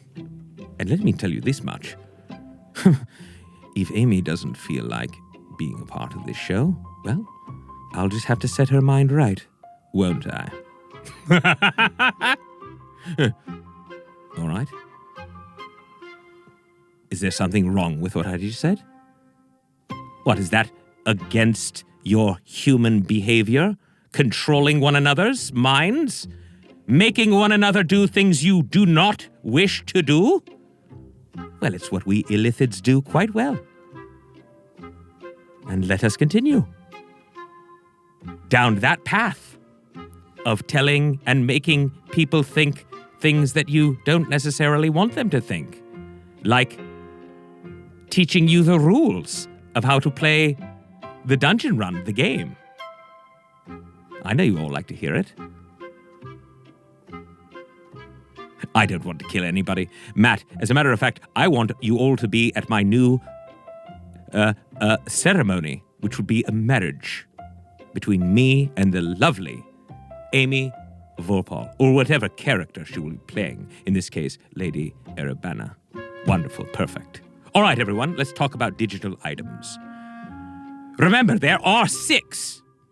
And you've used virtually all of them. There's only one that hasn't been used today. One really that shouldn't be used anymore. But there are 6 unique digital items that can influence the game.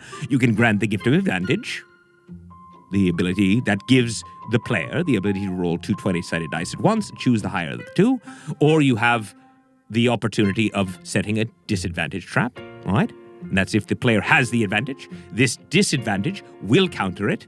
And if the player does not have an advantage, well, they will roll 2 20-sided dice at once and take the lowest. After all, life is pain. Thank you, Jorel.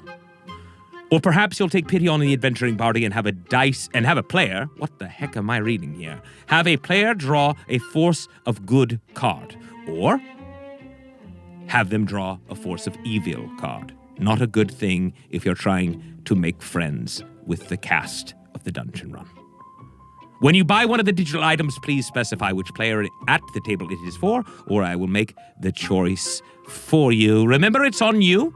You could choose to purchase an IOU, and when you do, it will light up a candle, and when the goal of 20 candles is reached, which we're very close to, a Force of Good card will be awarded to a random member of the team. And then don't worry about the rest, right? Because we all know that there is no other digital item. The thing if you are looking at the digital items and you see something that looks like a cauldron with a red or a purple ooze in the middle of it, that looks like it might be able to be stirred in there, that's nothing. That does not equal anything. It doesn't exist. It's a figment of your imagination. It's broken and should not be touched. Thank you. All right, perfect. No need to even look at it or consider it. What color looks good on Amy? Well, before I get there, let me say maybe purple? I don't know. I like what she's wearing this evening. I could say if she would like to be my, I don't know, lordess. What is the feminine for lord? Lady? Is it really? I never knew that. I like it. Lady Amy. Ah, Lady Amy Arabani. Ooh. Do I like messages? Or massages? Oh, yes, very much so. Do you know that I actually really enjoy a good brain massage? Yes. Is Cthulhu my uncle? No. As a matter of fact, Cthulhu is a relative of mine, but not an uncle, and not one that I get along with very well, as a matter of fact. We have someone here saying Milo can be the ring bearer. Most likely not, since Milo really doesn't know how to follow orders in any way, shape, or form. Can your species apply for visas? Why would that be necessary? We can go wherever we want in the world, and... Ah, look! Follower of Fahima. Beautiful. Ah, what a wonderful rose. Yes, that shall be given to Amy. Lady Amy. To all of you. How do I intend to date her when you can't leave your chair? Well-branded nerd? What's wrong with a little Netflix in the throne room? Maybe some dungeon run on caffeine? No? What shows do I watch on Netflix? Anything!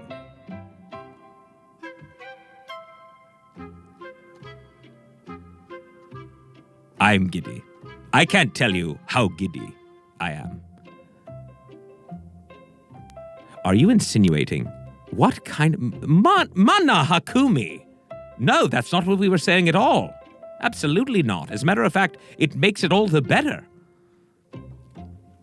No, Music Man. No, we will have a second throne placed beside. Ah! Ah!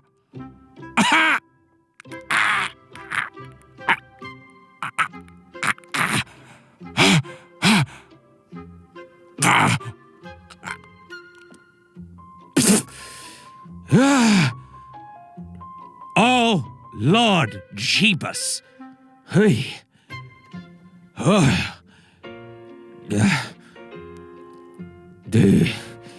Okay. All right.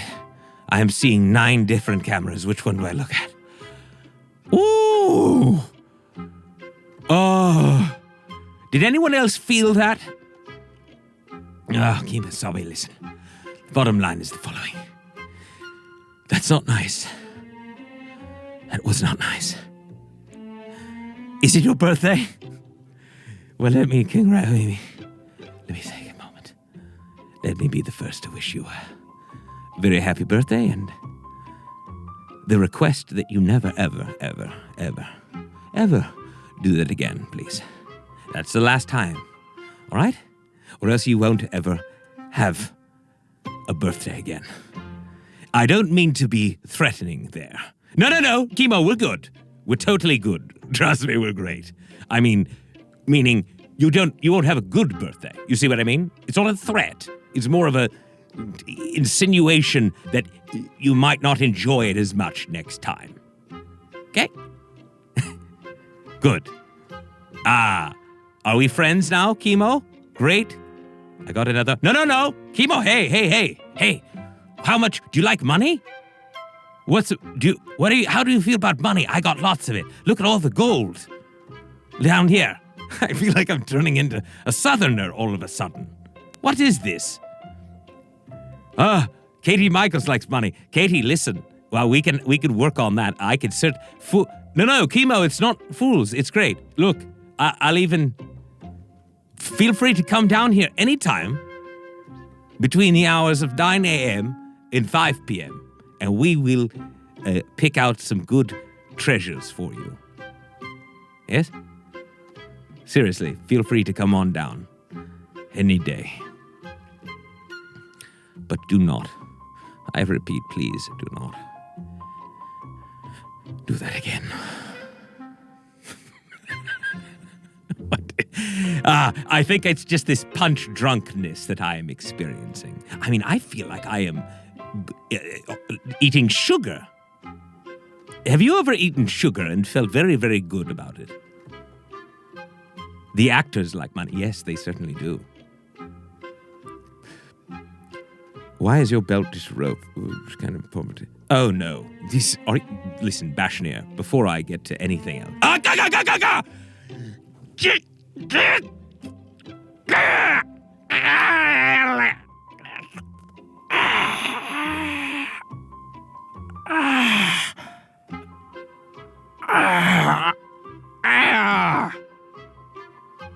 F. WTF. WTF. Can someone seriously break that thing? I'm not joking. Just pick it up and drop it on the floor. All right. Listen, Kimasabi. Anything you want is yours. Take it. Just take it. And while you're taking it, let me just remind you all that we do love you all. I would love for you to enjoy the shirts that we have. Like this. Look up here. The Dungeon Run logo shirts, upper left. Cool, isn't it? Rosy Cheeks Pub and Tavern Hall, middle, top. Meep Lives. Check it out, the blue one, upper right. I am human, bottom left. And my personal favorite. Oh, it's a favorite of mine. Seriously, did you get to how I said that? Favorite? Lord Ereban's Dungeon Run. And the new shirts. Ow, it still hurts. Milo, please, my spritz. Oh. And we have our new shirts, Life is Pain, All Fails for Joy. It really hurts my jaw when you do that. Let the dice roll. Look, the whole crew is there in the middle. You see it? And finally, respect to the candles and the candle queen, the right side. To purchase these shirts, head over to thedungeonrun.fandom.com. I cannot feel my left and rightmost tentacles of my face. I'm pretty sure I might have lost that portion of my brain. Milo, seriously, the brain spritz, please. The mucos spritz. Thank you. And thank you, everyone. Serious, all of you that shared the show. If you haven't, I ask you to please do so. Remember, I'll be joining you in your social conversations around again. And now, go on back to the show over there. I'm like my brain is broken. Okay. Well, golly. Wow. There's something special in Lord Aravan's tea. I have a message to Lord Aravan. That was the thirstiest intermission I've ever heard. You're 100% at a 14 or 15, and we need you back down a lot closer to 7 or 6. But loud and clear, you have a schoolboy crush on me. I don't know what to tell you, man. Who like, doesn't? You're gonna Awkward around here. You Go big or go home. He's literally never talked to me. Like, so I don't know. He's like pulling my pigtails and running away. He is a mind flayer. He can't really. Yeah. But I don't know how much thirstier he can get. Pretty dang thirsty. Don't challenge him. I don't want to find out. Okay, where we left was we had just cleared one of the magical blights on the pool, which is amazing. Mama Green Spray is now encased in good magic, and you can tell that it is having an effect on the pool and the magic itself. Tyresius seems to have trembled a bit and losing some of her power, but the other two stand strong. And we left off, that was Egg's turn. No, Mama Green Spray's turn, actually. And then Tyresius, she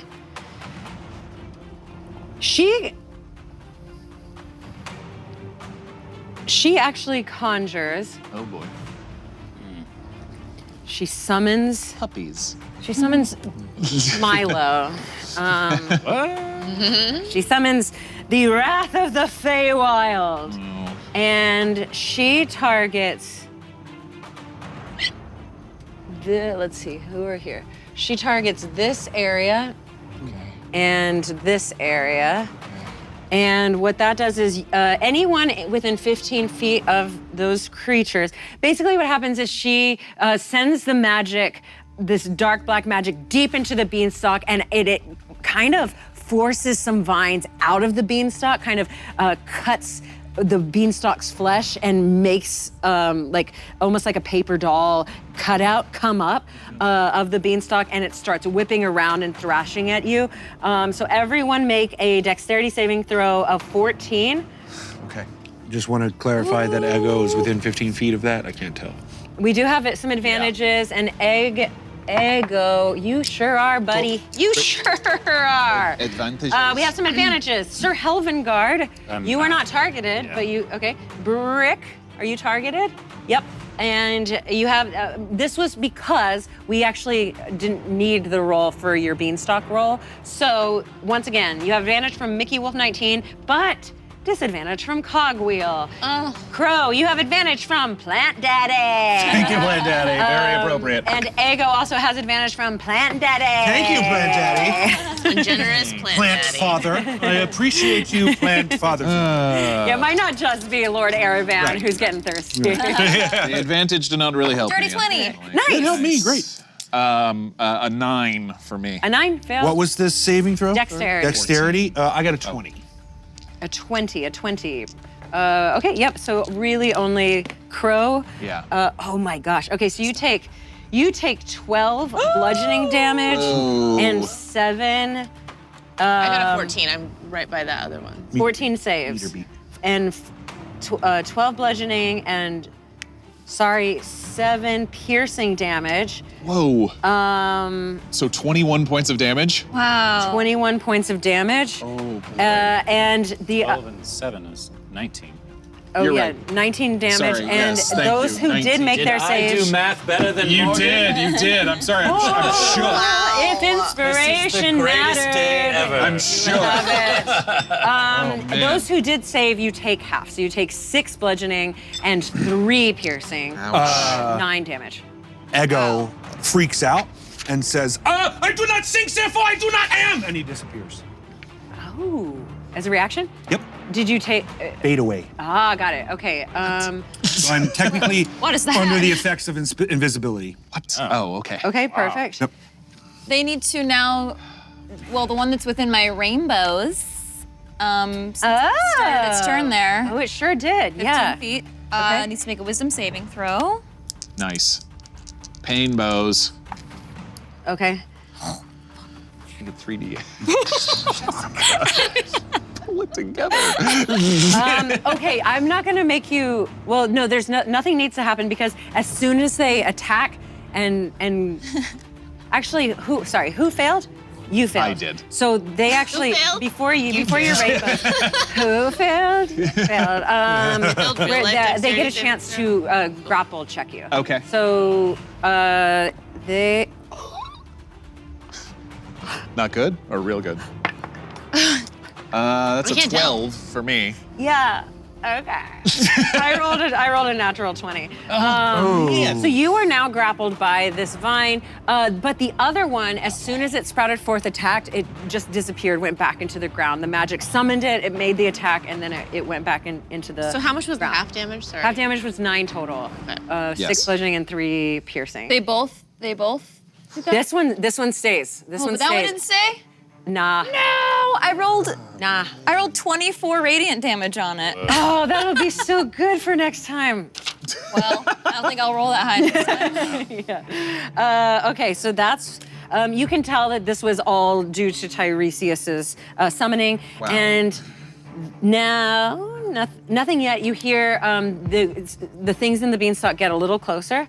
And now beanstalk, you two are still under its Can I clarify? Yes. When you say closer, it's like coming from behind. coming like from up underneath from up the path that you traveled. This death maze of a beanstalk. Got it. They're a little closer. Yes, yeah.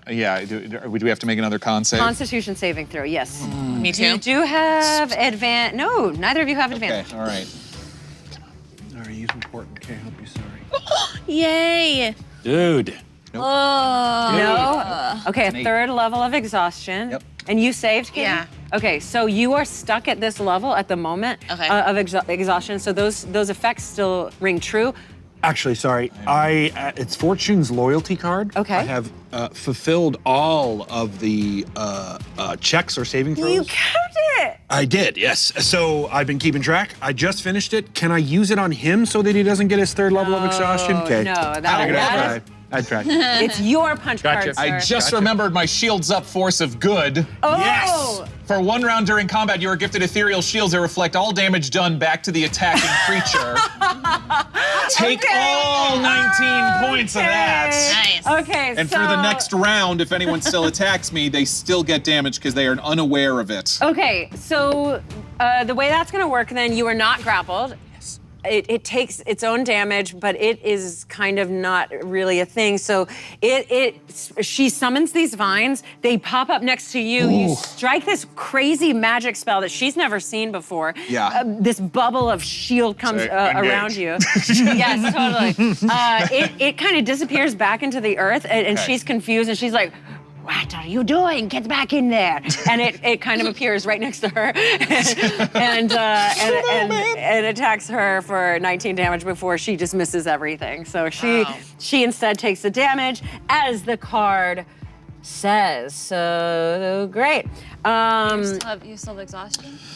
You have 3 levels of exhaustion. What's the 3 third levels level? of exhaustion. What is that? I Boost think scores. disadvantage on saving Saving throws throws. and attacks. Okay. And half attacks. movement and disadvantage on ability checks. Lesser restoration doesn't fix it. It Sorry. doesn't? Okay, I thought it cured conditions. It does. Okay. Yeah, exhaustion's a condition. It is? Oh, and Yeah. now, Oh. and now though, with all of those cards being used, guys, all the candles are lit!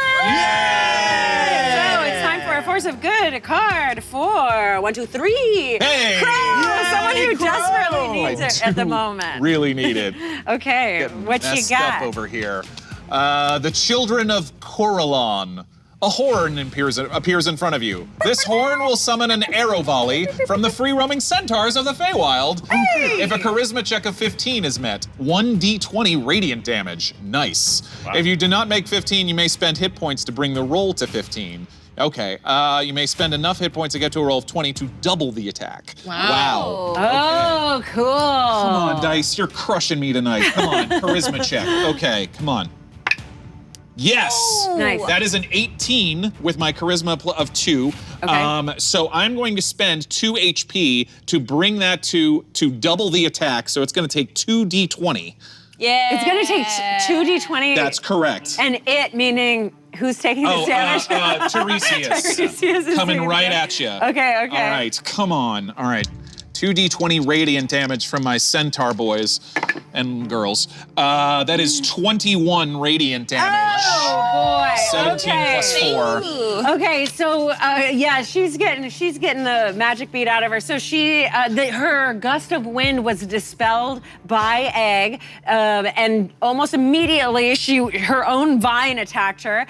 Probably because this blight has already been dispelled and everything's going a little haywire.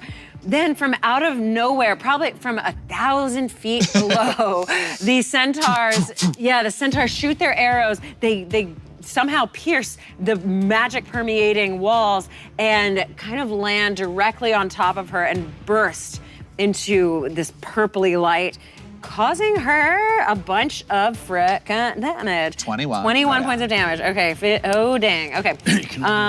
Certain Amazing. Okay. exhaustion is not one of them. Okay. So Is it my turn? almost, I'm sorry. almost. Got it. And you saved, but you're sticking with that. Then it's the monster. Okay. Yeah, it's the monster. No, it's actually not. It's Crow's turn. Got it. Yes. Okay, great. Yeah. Oh man. I am going to keep my moonbeam on her. Okay. So she needs to make another Constitution saving throw. Okay. To attack for the attack. Okay. Of 14. 11. Miss. Or fail. Okay. So another 2d10 radiant damage on her. Whoa. Okay. That's 10 radiant damage. 10 radiant damage. Okay. That is my action. Oh boy. I turn to Humdrum and I say, should Grendel come out now? We need someone to get up to the top. Yes, I think that would be wise. It is her time. Are you sure she's the one? I think you or I could also approach the top, but I don't. You? Yes, me. Hold on just a second. We don't have a lot of time. I know, I understand it. Oh, you are volunteering yourself. What is it with you people? You're saving the Feywild by volunteering yourself? Are you mad? We've trained our entire lives to be bound ones. Then, if that's what is best, then please go right ahead. I'm simply offering myself, if that's what it will take. I'm sick of my tribe and my mother and the other elders keeping us away from everyone, keeping us sheltered, and I have missed out on all of these things. And I'm sick of the way you look at me now that I'm into it. So yes, I will do it. Sorry. If need be. But I don't think that our side can afford losing me at this moment. Okay, I know we don't have much time. Exactly. if Grendel comes out here, I can't imagine Tyresius will let her live. If you are volunteering yourself. What about you? No, yes, look, yes, look at how close we are to this pillar. That was my strategy as well. I just didn't know I had an ally in here. Please, You want me to do this? if you think you can. I've already failed once, though. Try again.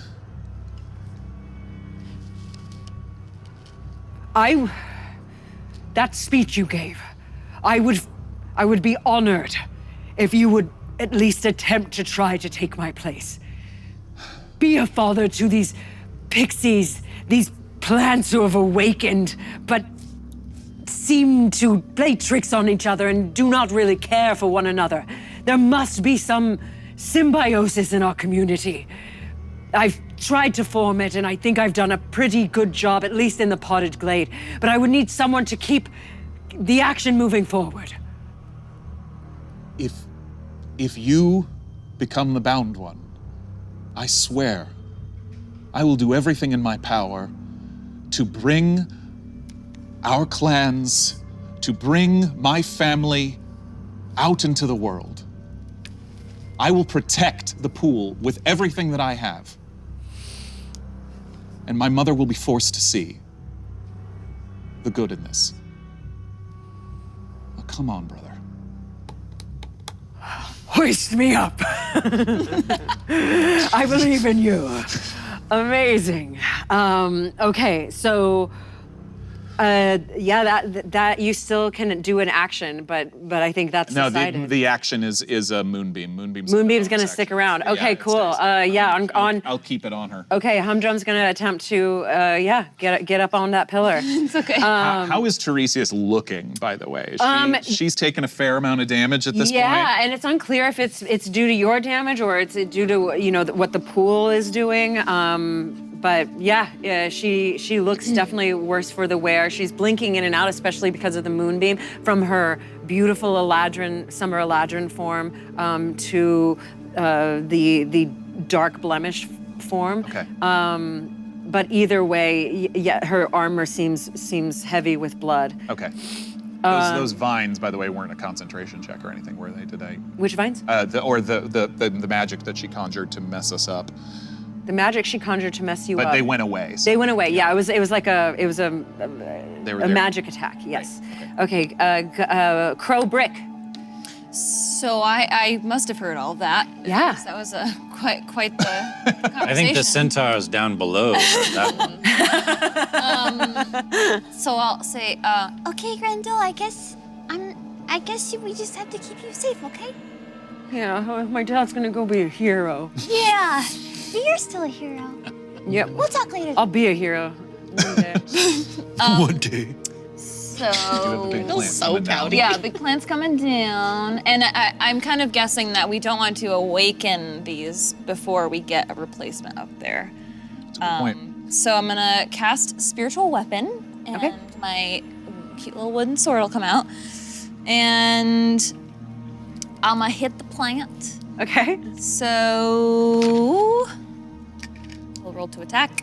You do have advantage. You have advantage from Mickey Wolf 19. Thank you, Mickey Wolf. Oh, why are you so bad? Oh, that's better. That is a 19 to hit. 19 does hit, yes. Yay! So it's 1d8 force. Aw, dang it. 2 plus 4 is 6 force plus 5 radiant because of my wangs. Yeah. 11. Wings, I shouldn't say wangs. Yep. 11 damage. Plant Daddy. Too late. Plant Daddy. I can't win. Moving on. We're going to have a long talk after this is all over. What's wrong? I don't Yes. understand. Nothing. And then that was my bonus action. With my action, I will cast a cantrip. Okay. I will cast Sacred Flame against the plant. Okay. Let's make a dexterity saving throw.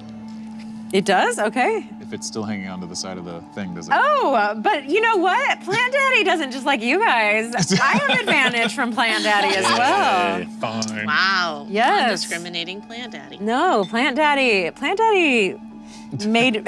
I need to stop saying it. Yeah. But I think I make my dex. Oh, I might not actually. Your 15 is the same. 12, even with advantage. Woo! Yeah. Okay, so that's 2d8 radiant damage. Nice. Oh, that's better. That's Your better. wings are out too, aren't they? Yeah, but I think it's only against one per turn. That is 8, an additional 8 radiant damage. 8 radiant Yes. or fire? Radiant. Radiant, yes. Okay. Yeah, Sacred Flame is radiant. Nice.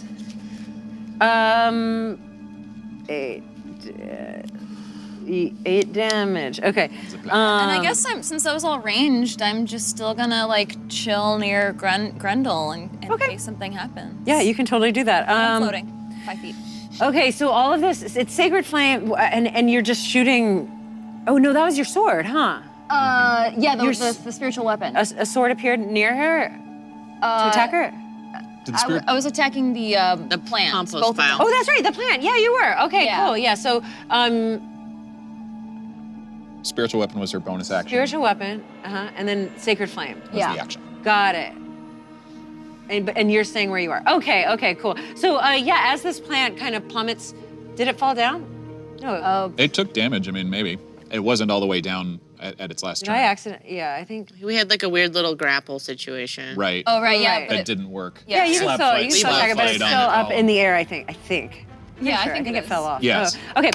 Yeah. So you look at it, target as it's coming down, and it basically gloopy side swipes Bert's attack.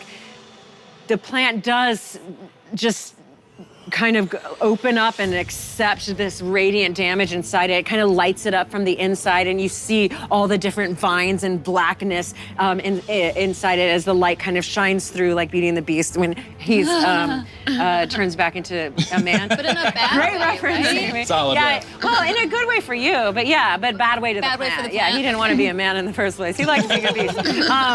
Yeah, but you light him up. Okay. but he's not dead.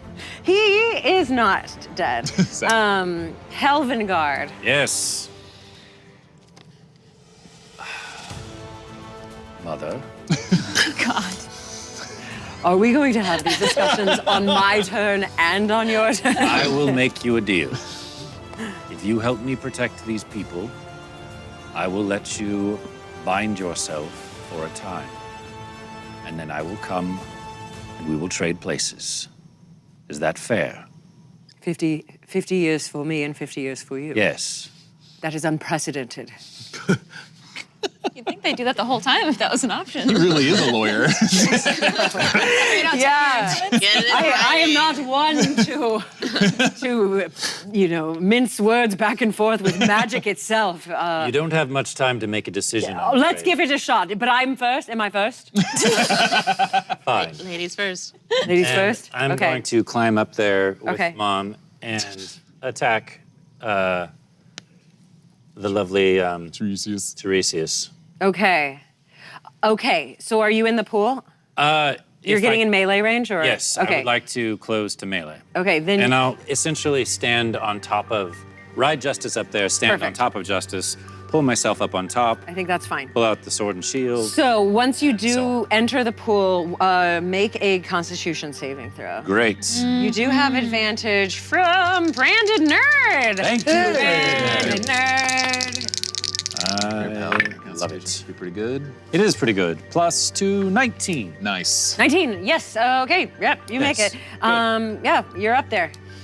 How much of my everything did that take? Is that pretty much my whole turn? Movement. You just moved. You talked to your mom.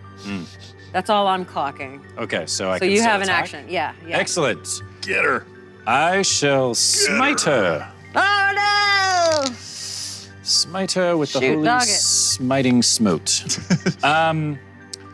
Splorking. Splort. Yes.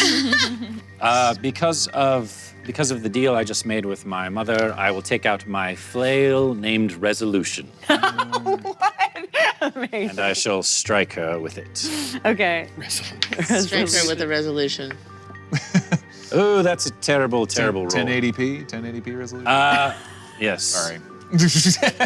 I gotta laugh. Thanks, Gus. I'm over here being like, I assume that was Gus. Where are things like I have a second cameras? attack. So my first one is a whiff. Okay, I'll take your word for it. But you are resolute. Man. What? But you are resolute. Yes, I'm resolute in my whiffing. I resolutely whiff twice. Big time. Okay, yeah, Is this giving your mom confidence that you can handle? Exactly. Good job, kid. Yep. Yeah, the black jelly fingers of the magic are really hard to pierce through, and she kind of not blinks in and out, but it's harder to see her with the way the magic, and this up close is super concentrated in front of her. So as you swipe, she's able to dodge and not quite appear. She appears a little bit more ethereal. Helvengard and Gus. All right. So the plant is still on the. Did it hang on through all of the? So far, it's up there. Yeah, it's hung on. It's hung It has hung on. Okay, so I think that Gus is kind of probably still face-to-face-ish. Or not Gus, I'm sorry. Bert is face-to-face. Yeah, I keep mixing us up. yes, they are. So he is gonna punch the plant with a fist attack. Totally great. First time I think we've seen Gus do a fist attack. Yeah. Sorry, Bert. Bert. Bert, I know. Bert has advantage from follower of Fahima. Ah, thank you. Okay. Okay, great. I love that I had advantage. So that would be a 22. Nice. A 22 hits. Great. So then, Ooh, baby. Kill that plant. punch that plant. Get that. That was a D6. So then it does 6 damage. 6 damage. What type of damage is that? Bludgeoning. Bludgeoning. Yeah, it's just a fist. Just a big old punch. Yeah. Then is that a fey? No, that's a plant. Okay. Okay. Right. Right. Everything's so magical. I can't tell. I know. No, that's a plant. It has Katie. legs and That's a eyes. plant. Okay, so 6. So they're just having a little fist fight. Yeah. I am going to. Gus is gonna. He treats it like a hanging meat sack of a pig. Yeah. And because it's kind of shaped like that. Rocky. And it sinks in and it like ripples out throughout the plant. But Does yeah. it look like it hurt it? Absolutely. Okay, great. Yeah. All right, It so wasn't built for that. Gus looks up and is like, he's got this. And then I'm gonna kind of move sideways Yeah. a little bit to try and get a better arrow shot at the center of the fountain there. Okay. Yeah. Yeah. Yeah. So I want to get right to the center. And then I'll knock another arrow. I will first cast Hail of Thorns. Nice work. Thank you. Yeah. And then Bonus action. arrow it. Arrow. Okay. So that would be 21. Nice. 21 hits. Yes, great. Oh my gosh.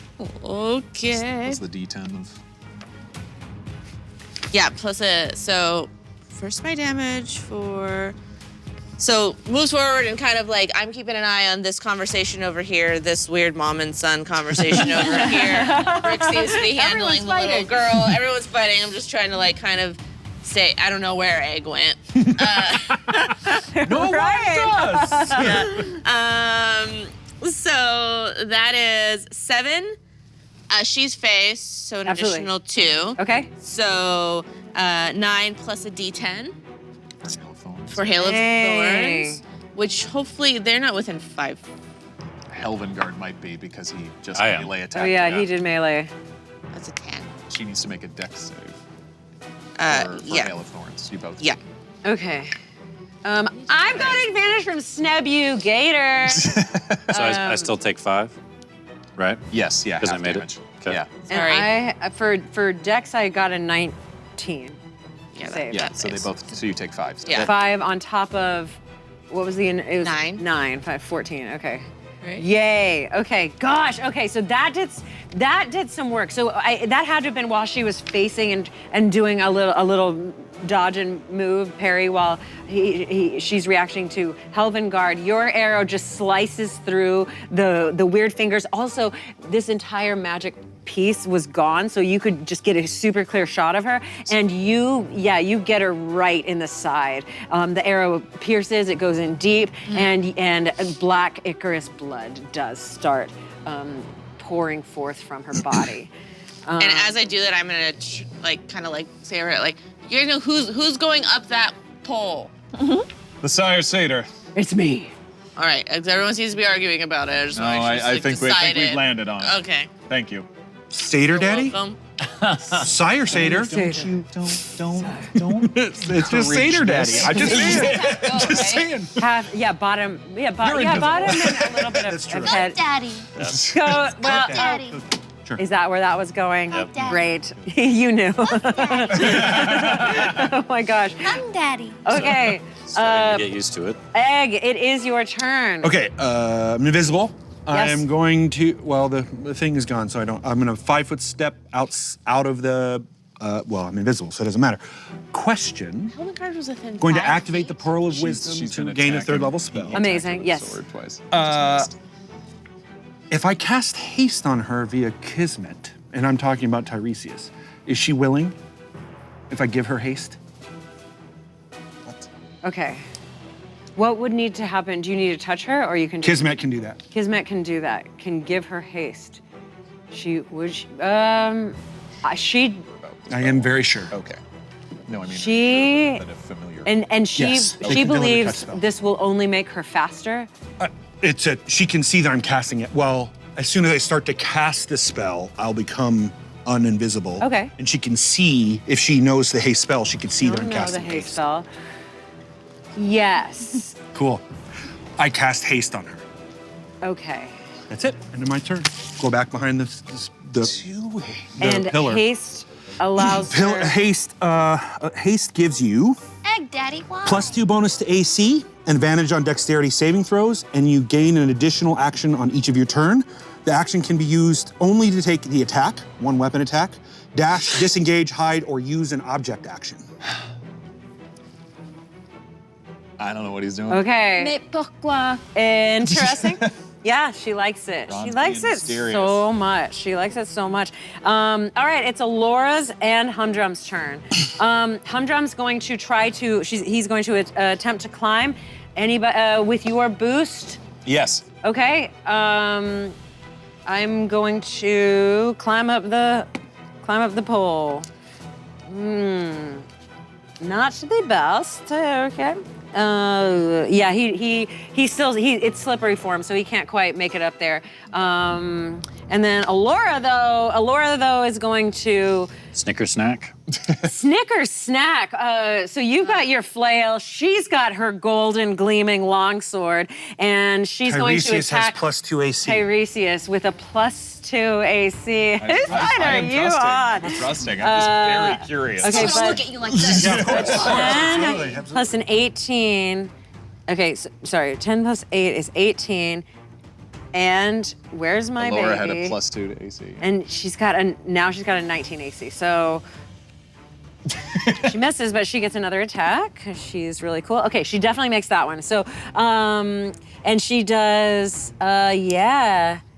Oh, and sorry, what he said was, make haste, the tide of fortune soon ebbs, when he cast the haste. Sorry, forgot to say the actual. How dare you? I know. Say the spell when you cast It doesn't work. Yeah, doesn't go off, sorry. Yeah. Didn't say it, doesn't happen. Okay, and yeah, she's got. The sword itself kind of lights her up. It slices into her, and it bursts into flame as she kind of the same effect of your firebolt kind of appears where the wound is, and that. Oh my gosh, she is not looking good. She's just dripping, and like her body and arms are a little bit dangling as she's trying to hold control of the magic pool, but she herself is failing. Okay, it is her turn. Hold on. So it's a concentration spell, and at the beginning of her turn, I drop it. When the spell ends, the target can move or take action, can't move or take actions until after its next turn. She loses 2 turns. This one and next. Did you find that on the internet? No, I read the spell and it was like, what I looked up was, does concentration dropping it require an action? It's a free action. It does not. And I was like, so haste becomes an amazing spell. Ron, that's insane. That's That- I'm just reading the spells and going, oh, Yep. yeah. There's no, when everyone's like, I want to play D&D, but I'm not good at D&D. I'm like, no one's good at D&D. You just play it. I take it back. So she loses this turn and next. And cannot move. And can't move. She can't move or take She's action. exhausted. Because she's lethargic. So Yep. Yeah, we're gonna Oh, she's carry that over. She's, it says, Nice. when the spell ends, the target can't move or take actions She's until on after that. its next turn as a wave of lethargy sweeps over it. Just check out. She could have said that she didn't accept the spell and then she. That's why I asked if, even if you're, right. But she took it. But she took it. He gave her the choice. Right, So she did. saw the spell and knew what it was. Right. Ron's better at D&D than me, is what that means. Amazing! What the? Wow. Oh my gosh. Wow. Okay. I'm sure there's rules lawyers that are quickly looking at. Oh, I'm sure there are. I'm kind of Whatever. curious myself. He gamed the system, I am and kinda that curious. is okay with me. Okay. Tweet Jeremy Crawford Hi, right girls, now. where are you? That's incredible. Yeah, she ate a lot of carbs, felt the sugar rush. And, Yeah. Shouldn't have had that fettuccine like a Alfredo for diabetic lunch. coma. Oh. okay, you hear the snap of your hunter's trap, and you see Oh, heck no. 4 fun Good guys. Drow. drow or Because those are the same miniatures. yeah, they're the same miniature, but Drow. bent, turned, blemished Eladrin round the corner Oh man. in that moment. What does the hunter's trap do? Traps them? Oh no. Is it one target? Yeah, probably. It's just one. Okay. I'll have to look at Let's one. see. Give me 1 second. No worries. On while you're Looks looking like that snare. up, the Wendy's plant Yeah. goes. As long as she's Yeah. willing. Plant climbs down. Does Burke get an opportunity attack against that? No, because he already did. Yeah. He hadn't gone yet, right? It's totally legit as long as she's willing to take haste. Right. Yeah, dude. That's Makes sense. crazy. Okay, the plant's coming for Gus.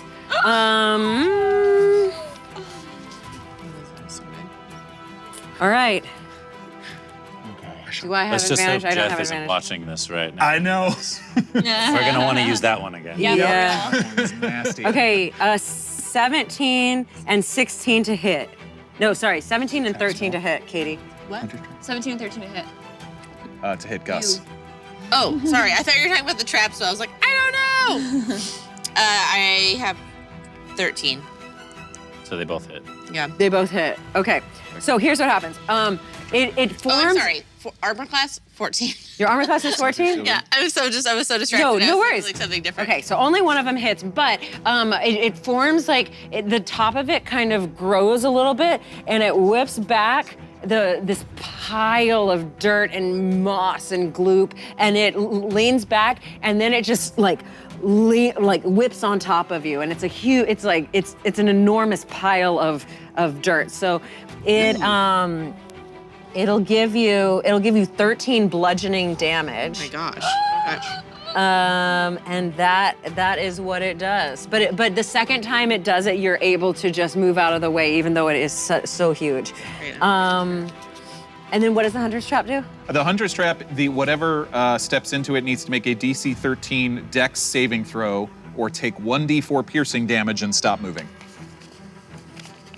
So it needs to make a Dex save. So it's almost like caltrops. Yeah, or a snare trap. 17. Then it saves, and Okay. then it just steps right over it, basically. Goes right over it. didn't work. And it Well, tells the its. second one could still trigger it though, right? If the first Well, one it's telling its friends that it's there. If if it sets it off, yeah, probably not. Okay. Also, where? Gosh darn it. Okay. So That's the mulch. The mulch, the beanstalk itself. Has anyone not saved? Everyone saved the beanstalk. No, you haven't. Roll again. Constitution saving throw. And disadvantage. Do I have any Bro. disadvantages? Advantage. You do not have any advantages. This All right, I'm rolling this at disadvantage. Fake guidance, This is fake gonna get guidance. real bad if I don't. Real What bad. happens? You just pass out or something? No, at Half hit 4 points. levels, my HP max goes down to half. Wow. Nope. Oh no! Nope. Oh my 2 more and he God. dies. That's a 4. Okay. At level 6, he's dead. Are you serious? Yep.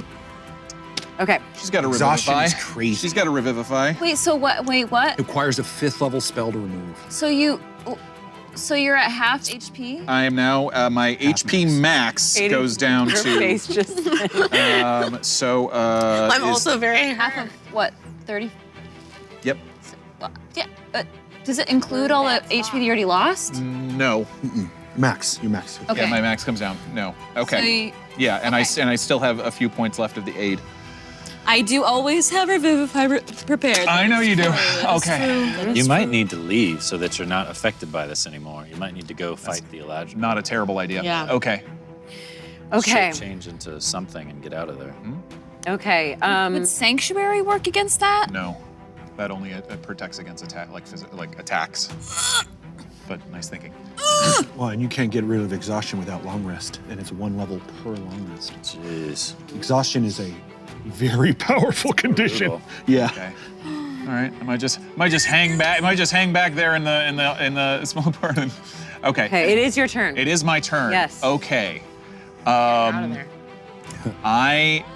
I look at Humdrum and I say, "Go." I got this. I'm tired, and I am going to see Gus in danger with the plant, and I'm going to drop the moonbeam and cast Conjure Animals to conjure 2 dire wolves. And then I'm going to use my bonus action to turn into a 3rd dire wolf. Oh my gosh! Do we have? So I'm, didn't want the. Okay. yeah, druids are crazy.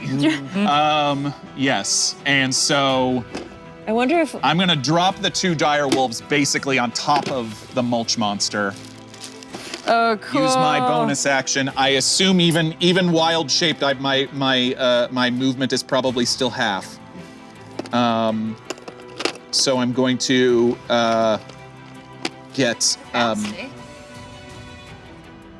4-legged monsters in here. awesome. Get some forward Yeah, leg. you need 3, please. Will you wrap those around the plant? Okay, great. And my speed is now 50 feet, so Awesome. I'm going to be able to move 25 feet Heck yeah. towards You it? just towards it, and then the other 2 I can cast them in range. So I'm basically just going to put them already basically like flanking it. Yeah, perfect. Do they? We said they could attack when they. I don't know. It was my action to do it, so So we they're not we were attacking waiting. right there. Okay, that plant's almost down. Nice turn. Yeah, that. She might be exhausting you, but I exhausted her right back. Oh my gosh. Crow. We're getting on my case about Yeah, the things I'm saying? Come on. All right. Well, we gotta get these bound ones up the pole. Brick, you're up. They are not within, they're not up on Grendel yet, right, the Drow? No. They have. Well, they are. They're within range, but they were running and they didn't get to attack this turn. Well, I guess I should say, are they within 15 feet of me? Because then they would be affected Ah, dang. Yes. by the. Well, I mean, probably not all of them, though, right? Well, that first one for sure. Well, I guess regardless, I'll fly closer to envelop them all. in Okay. those, Become slightly better as a if I can. You absolutely can. Even if that takes like flying maybe a little bit above them. flying above them. Yeah. Sure. I'll say yeah. I mean, whatever it takes. And Oh. You just died. Falling all the way Well, whatever off. it takes. Whatever it takes. So, okay, rainbows, it's time to shine. Okay. and they will that will take effect on their next turn. At the start of their turn. Yes, so Okay. for now, Yeah, if they start their turns in it. for now, It's your action. how far did the plant move? Because I would like to. continue to attack with that spiritual weapon if I can move it 20 feet to the plant. I don't know how far it went. You attacked it while it was on the ground, I think. No, you didn't. It was still hanging up. Still hanging up. It's probably more than 20 feet, huh? Probably more, but didn't we determine that you could, like, dismiss it and... I was recasting it because I got a force of good to that. Oh, that's right. But you can move it closer for your, if you want to, for your bonus action. yeah, I'll well, there it is. Yeah, I mean, I guess I could just recast it, but I don't know if that's necessary. So I'm gonna just do a I wish I had like mass attacks, but I don't think clerics have much of that. No. So I'm gonna do a guiding bolt against Guiding bolt? the one that's closest to Grendel. To Grendel, okay. Yeah, so I'll make a ranged spell attack. You have advantage. You have advantage from Mickey Wolf 19. Thank you, Mickey Wolf. Ooh, that's Yeah. a 17 plus 7 to hit. 7 hits, yes. Yeah. So that's 46 radiant damage. Want a couple more? Please, thank you. That's 8, 9, 10, 11, 12, plus 5, 17 radiant damage. Ooh. Against that. Okay. Drew. Drew. The drow's name is Drew. Drew. Dro, I've heard it Dro. I say Dro, but you can definitely you can call them Dro. Drew the drow. It's an accountant. Ursa's. I like to draw.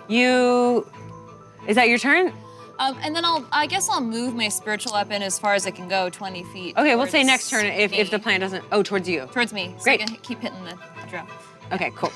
Awesome. So yeah, you fly up in the air. You see danger heading towards Grendel, and you fly up in the air and shoot down this purple beam of crackling energy that lights it up on like just from the inside. And the first drow stopped in its tracks right before it's about to hit Grendel. You do a significant. Oh, but it's not dead? It's not dead yet. No, Well, no. now it glows purple. It does glow purple, absolutely, and it is not happy with you.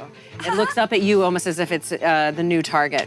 Okay, yeah, the rainbows are like, wee! Anything you want, mommy?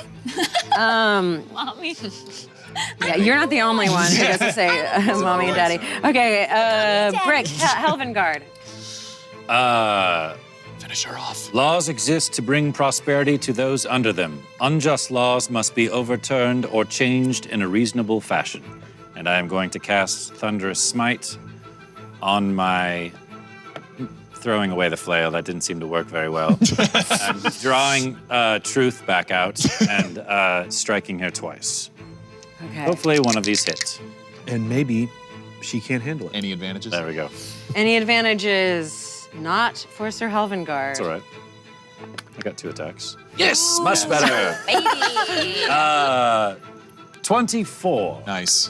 That hits. All right. Prepare to take damage. 24 hits. She also gets a saving throw against Thunderous Smite, strength 15. Hopefully she doesn't make it. Y'all, these dice are doing some work. She rolled a 19 and got a 23. Dang it. All right, well, she'll still take some extra damage. Okay. 5 plus 5 is 10, plus 3, 13. Oh my gosh! Plus I'll add the sting. As strange as the Feywild is, you've been planning this attack your entire life. They never saw it coming. Your next attack that hits, you may add 1d6 damage. You dirty! You can't be saving those things! 2 more damage. No way! Yes! Exactly 2! Yes. Holy sneak attack, Batman! She has That felt is- the that is- sting. Oh my gosh! Okay. Does that have anything to do with the does her falling have anything to do with the exhaustion constitution saving throws? No, that is all. That is, yeah, Dang. good, really good try, Morgan. I'm just making sure. But Do I see her falling? Toast. Because if I don't, I'm going to hit her again. No, she's falls. she's Okay. out. So here's what happens. Getting in again. I'm gonna hit her again. Just to make sure. You should anyway. She goes down for sure. Sorry, Humdrum. Oh, it's so pretty though. Yes, Grindel. and Well, and if she's at 0, then technically she's just unconscious, right? yes, Okay. technically, I think yes, Until we hit her again. Right. yes. I didn't say that. I do right have another now. attack. But right now, what is Coup de grace. what is strange is the magic kind of lifts her up in a prone position, kind of like this, and it gives her this weird bed kind of thing to lay on, almost like a funeral pyre or an altar, and or a coffin, but unclosed, and kind of lifts her up in her same position, maybe a little higher, maybe a few feet higher, above the pool. So yes, while she does look absolutely dead or down, unconscious, she isn't. The magic is somehow warding her. You get the feeling. The evil black ichor is shoot. Yeah. And I haven't been doing this, but you do sense the thing that does change a little bit is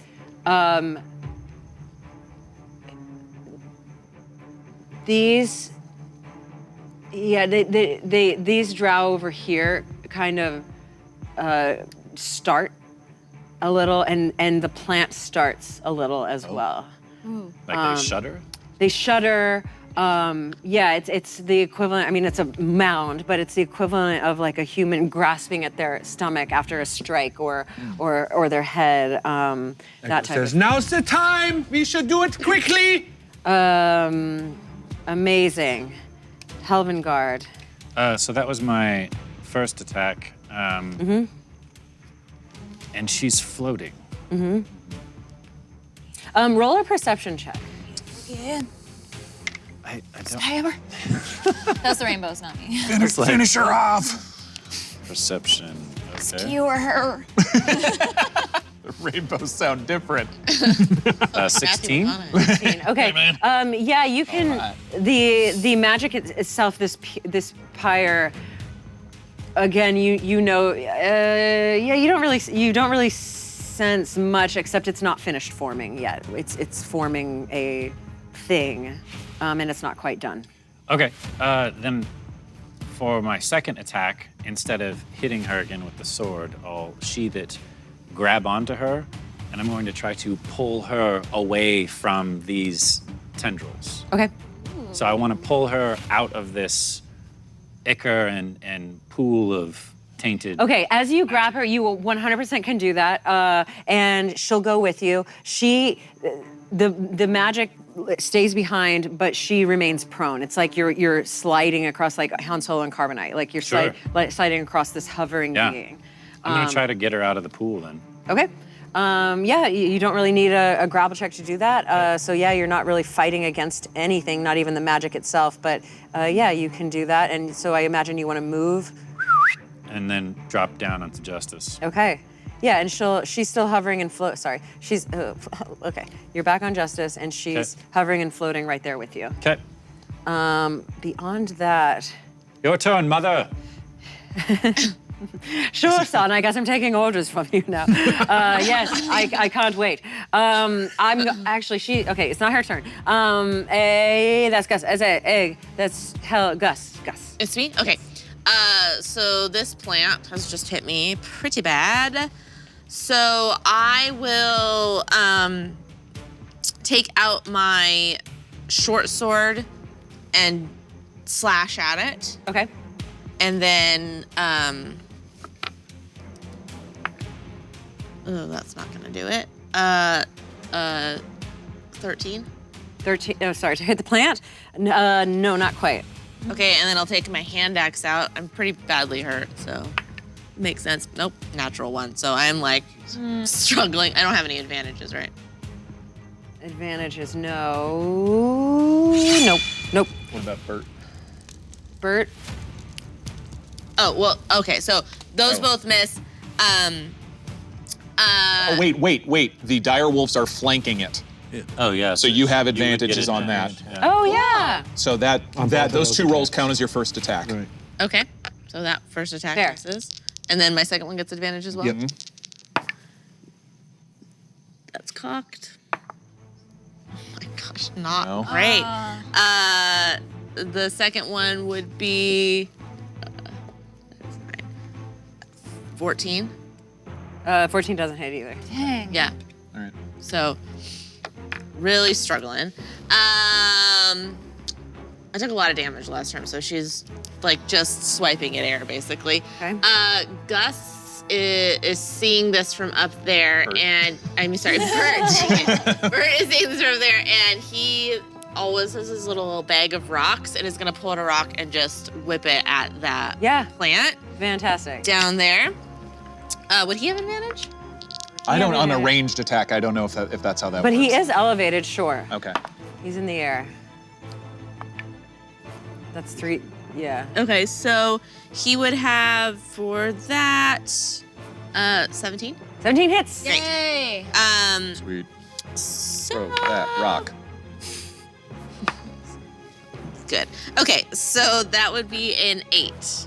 An 8 to hit? 8 of damage. Oh, yeah, you already hit. You already hit. No, You I already know. I hit. said it weird. Okay, yeah, cool.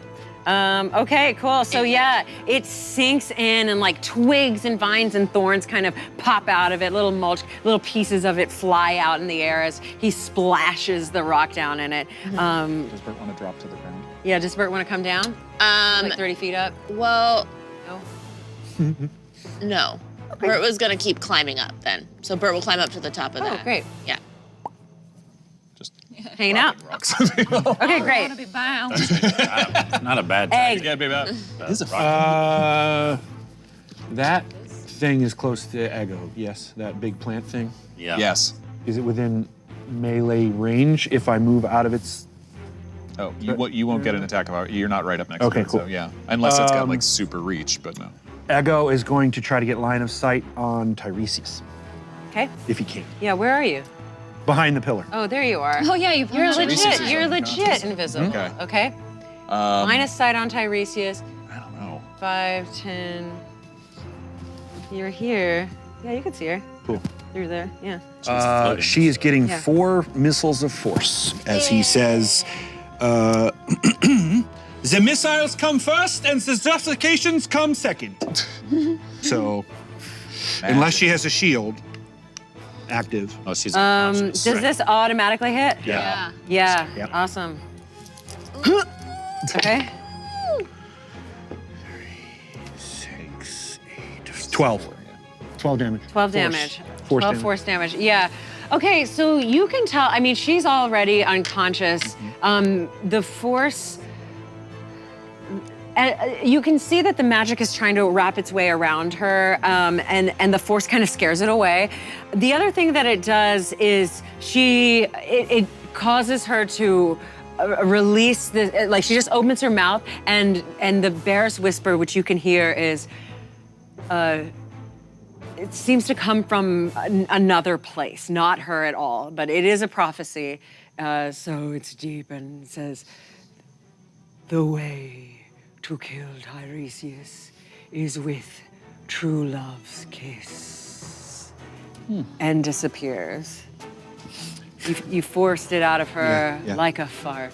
Magic missile fart. A magic missile fart. Classic love. Yeah, someone, the force landed on her stomach and she burped up the prophecy. Ooh, I'm assuming that only he could have heard. One that. good humdrum over there. Yeah. Yep. That's yeah, and that's it. Okay. Nice. Okay, so Alora's good to go. She's gonna attempt to.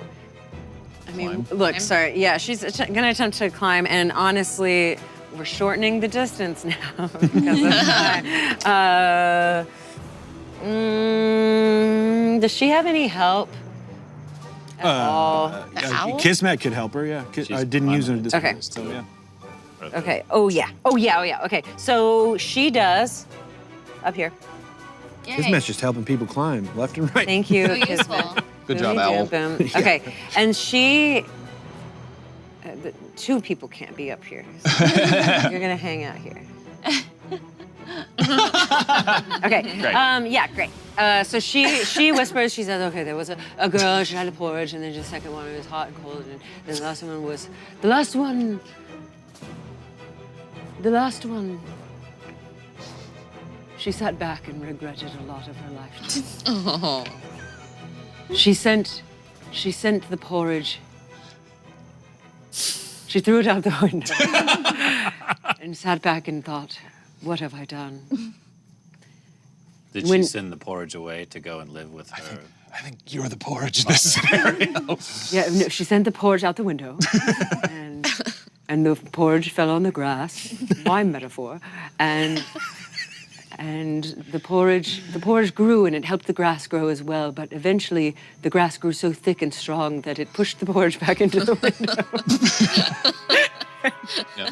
And it pushed the porridge back into the window, and the porridge, of its own volition, floated right back into the bowl.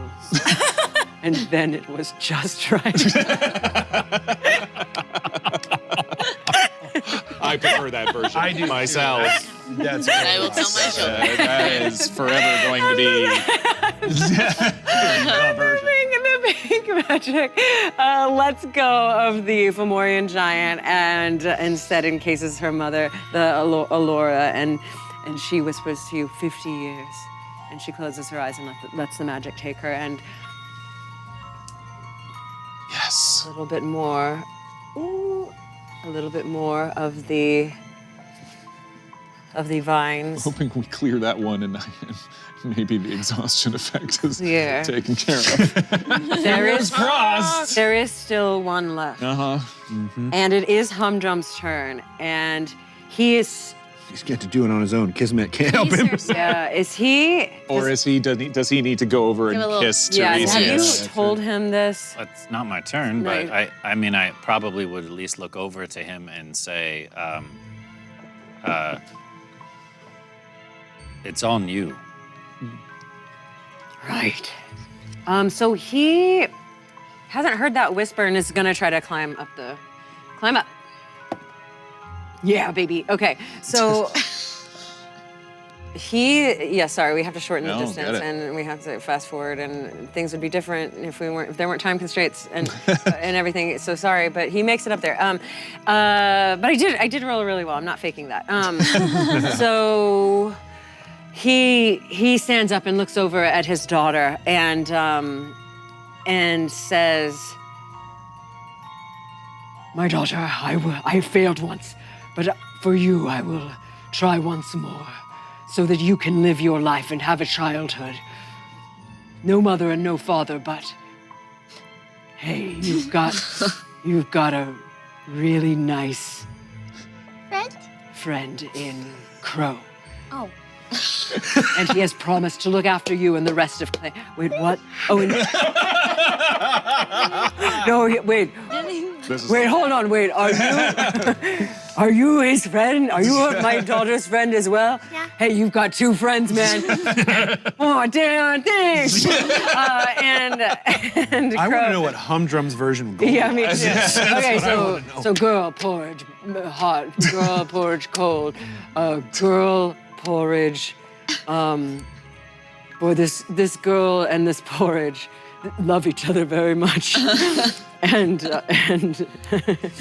she looks at this porridge and she thinks, wow, I've really made her, or I've found a good bowl of porridge here. But someone left it for me, and I didn't know I even wanted porridge, to be honest, but here I am, and it's all I could ever want. So I'm gonna eat it, and I'm gonna enjoy it. A natural storyteller. Yeah, that's well done. But the twist is, so it's different from the real story. Up till now, it's been totally Totally accurate. verbatim the story. not twisted at all. Now give us the M. Night Shyamalan. Come on. Girl porridge hot. The twist is he was dead all along. as he eats it, it doesn't disappear. It continues. The bowl continues to fill because the more you eat, the more you give. Yep. All works out. Because there's more. There's porridge for everyone, and everyone deserves porridge. What a good moral. I like the idea that the magic is like. Amy has broken herself. Remind me to never have you read children's nursery stories I mean, to my maybe child. Grendel's better Okay, off. I'm gonna be an amazing mother. Anyway, it's the unending bowl of porridge, and she goes out in the world and shares her porridge with everyone. Oh. And that's the Goldilocks story. Anyway, baby, I love you. Bye. And he with his bovine teeth smiles and says bye to Grendel, and the chimera is released. The last of the Hooray. blight has been removed. The pool is as it was and always should be, and Bert's up there too. Bert's like, the view, guys. It's so great up here. He's having a snack. He's just eating Yeah. like popcorn. Once so good. Once that's cleared, does anything else happen? Like exhaustion. A lot of things happen. Okay. A lot of things happen. The blackness is gone. The tree, I forgot to do this, but the tree stops rumbling, and the Blighted creatures. blighted creatures turn into their original selves. I'm so glad I didn't kill you now. They are weak. They are not themselves. They seem to have forgotten a lot. This turns into some beautiful sentient flowers. Oh. The bestial chimera turns into. Not right. Okay, fine. Yes. They were not going to turn into jag mooses, but Ron is better at D&D than I am. No. So Those displacer beasts? they're displacer jag mooses. I love you. And they have horns and tentacles, and they're beautiful. And Ego is going to study that. I bet he is. Fomorian? What does that turn into? And the Fomorian actually turns into a couple of water fairies, little kelpie babies. Two of them. So it's clear that what she had done was twist and form, like combine creatures together, stack them on top of each other, use their flesh, muscles, and blood to create magically a big honking creature, just using the source material that she had. And in doing so, binding them to the magic, was able to corrupt everybody else. She, however, is still dead and floating, protected by a prophecy. But this happens as if a sunrise washed over the land, and the blight is cleared. And as you look across the land, like it's radiating out from the beanstalk, and you see anything that was blighted or blemished disappear as the pale twilight, pink and blues and purples, clears across the land, very, very slowly from where you're standing, but still effectively. And yes, you feel 100 times better. Jeez. It was the That was magic close, that folks. was causing all of this. Just letting you know, until he can kill her, Ego is going to keep casting spells until she dies. And if he Okay. runs out, he'll keep. I mean, it's one of those That's very metal. It's just one of the. It's one of. Even if he goes up, if we're out of combat rounds and there's nothing happening, obviously he's going to stop. I'll just Okay. at one point I'll shout out to you, She can't die unless it's true love's kiss. Your spells aren't going to do it. That makes no sense, but okay. Grendel, do you I love just, your mom? it's a prophecy. Oh, I don't know. I don't think I ever met her. Okay, maybe not then. But, I mean, what a weird, I'm gonna have to. Want to give her a kiss and see? Yeah? I de-wild shape out of a dire wolf and I say goodbye to my other dire wolves. I said, good work, well done, thank you. I'll pick up Grendel and I'll fly over. Okay. Fly her over to expedite the kissing process. So. But on the way, I'll touch you and I'll give you cure wounds. Oh, Cure your wounds. thanks. Yeah, you kind of take her, you kind of give her a little tour of all the bound ones. Remind her that her father, took her place. Well, took her place for her. And the final Eladrin, and what a fun tour. Rainbows are still floating. I think I should be like an 8-year-old kid with action figures, because this is really fun. 7. And yeah, you land next to her, just so we can see. Oh, I like that. And yeah, Grendel's just like, okay, so I should just kiss her. But you have to love her when you do it. I think it would be best if you would say your goodbyes. Oh yeah, because if you kiss her, she dies. Yeah, so I kiss, I love her. And It's a lot. And I kiss her, and then she dies. Yeah, well, I was preparing myself for a different challenge of being bound, but I think I'm up to this one. Okay. All right, Mom. I didn't even know I had a mother. Guess I always imagined it, but Dad would never talk about it. Sure never thought it'd be you. Gosh, you're pretty. You're pretty too. Oh, I must get it from her, huh? In a way, I mean, I've always imagined having a mom. And I always thought that I would love her.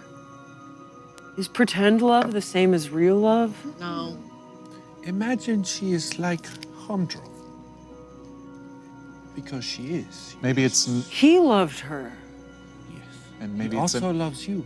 maybe it's enough to forgive. Just imagine her as she once was when your daddy loved your mommy. That's true love.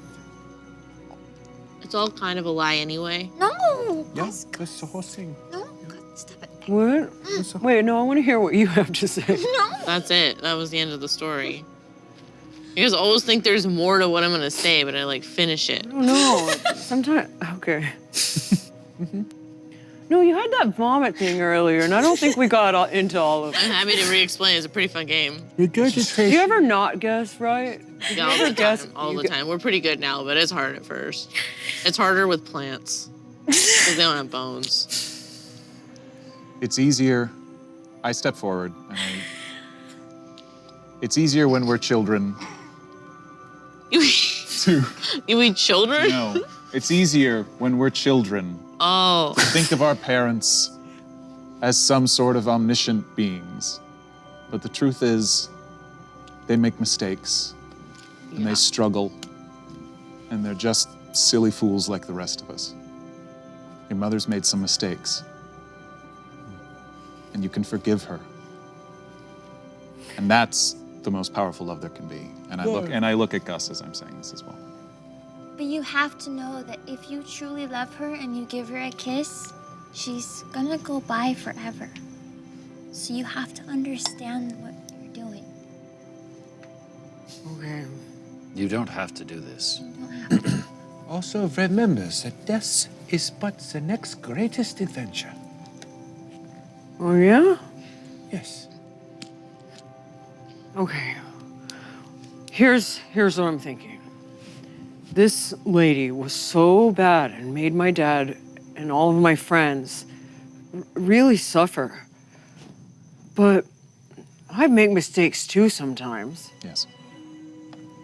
And it seems like she was trying to do it to somehow get back with my dad, and I guess I can understand that. He's awesome.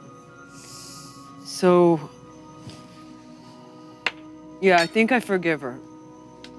That's so nice. So nice. I don't know if that's enough, but I hope it is, because she's gotta go, man. I think it has to be. Okay.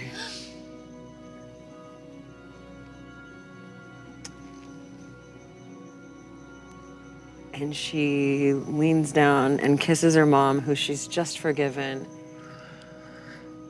And yeah, that was enough. And Tyresius drops. And yeah, let's say they are on the magic pool, so she is dropped into the magic pool and disappears for a minute, kind of disintegrates into the magic. And very quickly, the magic kind of forms kind of a humanoid face. And I don't know, you might be able to hear it, but the face says, "Thank you, I am sorry," and disappears. And the magic has been mended. I think this is where we party. Yeah. This is where we party, y'all. You did it. You did it. You restored the bound ones. Yeah. Yay, clean is free. I'm so glad that you were one of the ones to go up there. Yes, I will be in 50 years, but that gives us some time. And yeah. I wonder if I'll still be 7 in 50 years. I sure hope not. Me too. But in the meantime, you and I can continue to do good. Okay. I'm just going to look up at my mom and smile and say goodbye. Nice. Anything anyone else wants to do right here? I think Gus throws a rock at, or Bert throws a rock at Gus, and like looks at Grendel and me like back and forth, and we have like Your a mental moment. Grendel, if you want to hang out with Bert and I, you can. I'll be around as well. Since your parents left. Cool. Yeah, my dad said I needed to, like, be friends with you guys, so. She's a really good mom. What? I'm not a mom. Gus is a really good mom. Oh, I clearly don't need a mom. No, you seem like good, but like you could play our food game with us and. Oh, I don't want to, but no. I don't know how to say that in a clear. No, that's fine. We say no. No. We say no to each other all the time. It's very cool with us, so. Yeah, well, okay. Yeah, let's be friends. Hard sell, man. I guess I was just saying, and then I think Bert will like climb down and like come over and give you a hug. Oh, yeah. Oh, hug from Bert. Oh, yeah, I'm into this. Yeah. Great. Ego. I don't know if you can help us with this, but Brick and I will need to get back to where we are from. Oh, yeah. We were brought here by Humdrum, who is now bound. I'm sure I can figure out a way to get you back home. Yay. Excellent. Hopefully. Will you come with us? You know, I hadn't considered that until you just mentioned it. There are a particular, Say it. there are a particular Set of skills, say it. skills that I have that are needed here, but I can certainly. What is time when it all is fake anyway? Amazing. So one thing I like to do, just in terms of like one-offs or one-shots, or when there is a good ending, is to give each of you a little bit of time with your character to tell us what happens with them in the next day, year, 5 years, extend it as much as you would like. and just give me kind of an end credits sequence. It's something that a game called Fiasco lets you do, and it winds up being pretty like a really good ending moment. So I would like to let you all do that, and if it's okay with you, I'd like to start with Jared and go down. Sure. Okay, awesome. So, Jared, where does Sir Helvengard find himself? Well, once we get back to the real world, or the material plane, I think this whole event has affected Helvengard in a major way. So he would go back to his home where his father's at with Brick, if he wants to come, and check in with his paladin order, and tell them what happened, and then he would want to go sit with his father and explain to him how great a woman his mom really was. And I think that's how he would at least spend the immediate future. And then within the next few years, he would already start to plan his trip back to the Feywild to see his mom and check in on her. And 50 years down the road, he would definitely come back and trade places with her. But definitely want to go on a few adventures with Brick and teach him how to take care of a warhorse. Fantastic. And Brick, what's he up to? Brick will go with Hel and hang out. I feel like he would be with him because there was some kind of purpose, some kind of greater purpose. But until he was called, I think he would be called to a purpose beyond Sir Hel at some point. Sure. He would not age. He would stay 7. And he would continue to unknowingly repent for the sins he had committed a very long time ago, until the gods found him fit to return to his original form. Anything else you want to say on that, or I mean, that's a bit of a little bit of a bomb for at least for the audience. It's up to you. Well, Brick's entire journey is to repent for, he was once a guardian angel, and he did some bad things when he fell, and he killed a child. And so the gods found it fit to bring him back as a child. And so that's his adventure in D&D land. He's repenting for all those things he did. As a little boy. So he's a good boy. He was once a bad boy. So we were all right. That's awesome. Brick, see, little Crow. Where do we find Crow? I think Crow will. I think keeping his word to Humdrum, he swears to protect the beanstalk and sort of all of Clane around it. I think going back to the potted glade and checking on Flopsy and the other sick animals at the hospital, like seeing that they're recovered, hopefully. I think he'll return to his mother and tell her how it's going to be, basically, for him, that this is their life now, and she's probably not going to like it, but it might be the only way to get her to see the good in the world around her. And so he's kind of a self-appointed like ambassador kind of thing. But I think he's I think he's very attentive to Grendel, anything she needs, and I think he would like to go hunting with Gus on the regular, probably often as a bear or a wolf, because I think that's what she prefers. And so they would, together, they would walk and eat and hunt and rest, end of list. Awesome. So he becomes kind of a sire centaur? If you will, yeah. Amazing. Ego does his best to make sure that Brick and Sir Helvengard are brought back to the material plane.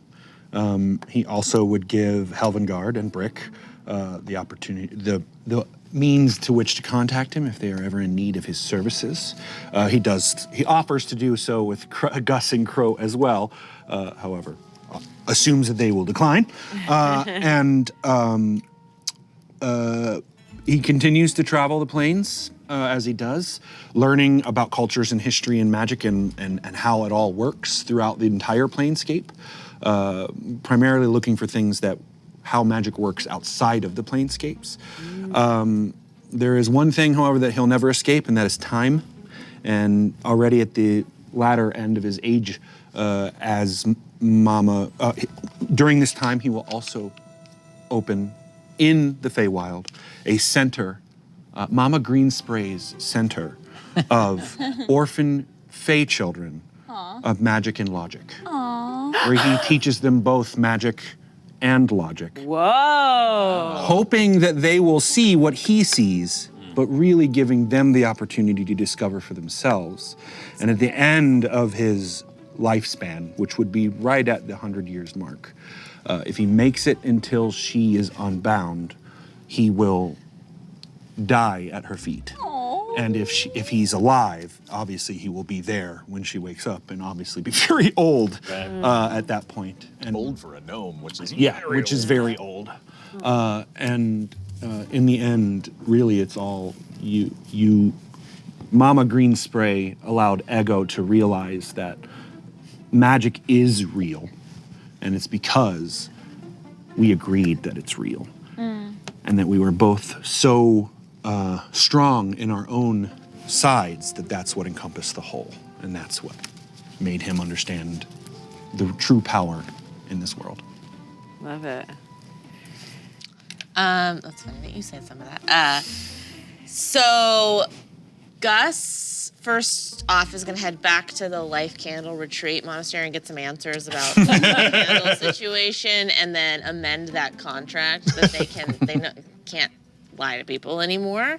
Okay. And they can still sell candles and say they're like good for happiness and all that kind of stuff, but they can't promise life if that's not what they do. So getting some answers there, because she was feeling a little betrayed. She originally wanted to go back to the material plane to find her father, but has no interest in that anymore after finding out that he gave her up. But it's funny you said that thing. So Bert, with some encouragement from Bert, they also make a deal with the monastery to open up some beds, and Bert finds kids that have had a situation similar to Gus and that have been like kind of cast out or outcasts or whatever, and Gus teaches them ranger skills, maybe with the help of Crow and stuff like that, and survival, and Bert, is the kind one who gives them shelter and stuff like that. He's more the admissions officer. He's the nurturer, and she's the face. Gus continues to kind of protect the Feywild, and when we find people in the situation that she was in, help them. Awesome. Versus being completely shut off from the world. Cool. I love it. I love all of your characters. And before I let you go, watchers of the time stream, I just want to say thank you so much for tuning in and being so kind to me this entire time. It's been so much fun. Thanks a lot to Jeff Kanata and to all the producers, Alex, Vinny, and Bernardo, for letting me carry a beautiful baby and take care of it. And I had a total blast, and it was better than I could have even imagined. I've always wanted to run a campaign in the Feywild, and this, it couldn't have gone any better. I mean, the art, Greg, thank you, and thanks to Nana, everybody who worked on this production. It's delightful coming from just running a lot of home games and theater of the mind stuff to have this beautiful, not only like this, but also, you guys as actors and artists diving so deep and giving me so much story back. So That's all I'll say. Everybody's been a treat to work with, and I hope we get to do it again. But yeah, I know this isn't goodbye forever or whatever. But I just want to say I'm super grateful to have done this. So thanks for the 4-week stint, and Thank you. Yes. Yay, good characters, good players. And with that, oh my God! It goes with the tiara. Yeah, hold it like the beautiful baby. Yes. There you go. Yes, Queen. Yes. This feels right. Yeah. I've lived my whole life to get to this. This whole thing was brought to life by your facial expressions. And they tied it with the beautiful pink and white string from the first episode. That's also it's a Stardust. It's Stardust. Wrapped to Stardust. Awesome. Thanks, Amy. Thank you guys. It's time to go back to Thirsty Era, Van. This is awesome. Yes. Very hydrated. Thank you, everyone. Amy, yes, absolutely. Delicious storytelling, delicious story in general. We were all in awe. Wonderful. So, that concludes the 4-part Dungeon Run special, The Mending of Magic. Thank you again, Amy and the cast, for doing such a fantastic job taking us on this wonderful adventure in the Feywild. And to our new characters and everyone we met along the way, I'm going to miss all of you. To all of you who played along and interacted with us throughout the evening, our humble thanks. And thank you to everyone that shared our adventure. And my respect and thanks to Fragment of Heart and Soul and the Carson, whose viewer-submitted Force of Good and Force of Evil cards were used on tonight's show. Oh, don't forget the Dungeon Rundown. The official Dungeon Run After Show airs live every Tuesday night at 6 p.m. Pacific. Our host, Trisha Hirschberger, sits down with the cast of the show and special guests to talk all things Dungeon Run. From community questions and episode recaps to theories and all of the fan art your mortal brains can fathom, the Dungeon Rundown airs right here on caffeine.tv/The Dungeon Run. Make sure to follow the channel to get live notifications. And of course, join us for the Dungeon Run next week and every Wednesday at 6 p.m. Pacific right here as the Dungeon Run continues. Guess what, everyone? Next week, we welcome back Mr. the Grand Master himself, Jeff Connaughton, and the heroes of Bingle as their adventure continues at the bottom of the Deep Reef. So, until next week, for Jeff and Amy and the rest of the cast, I leave you with humankind. Be both.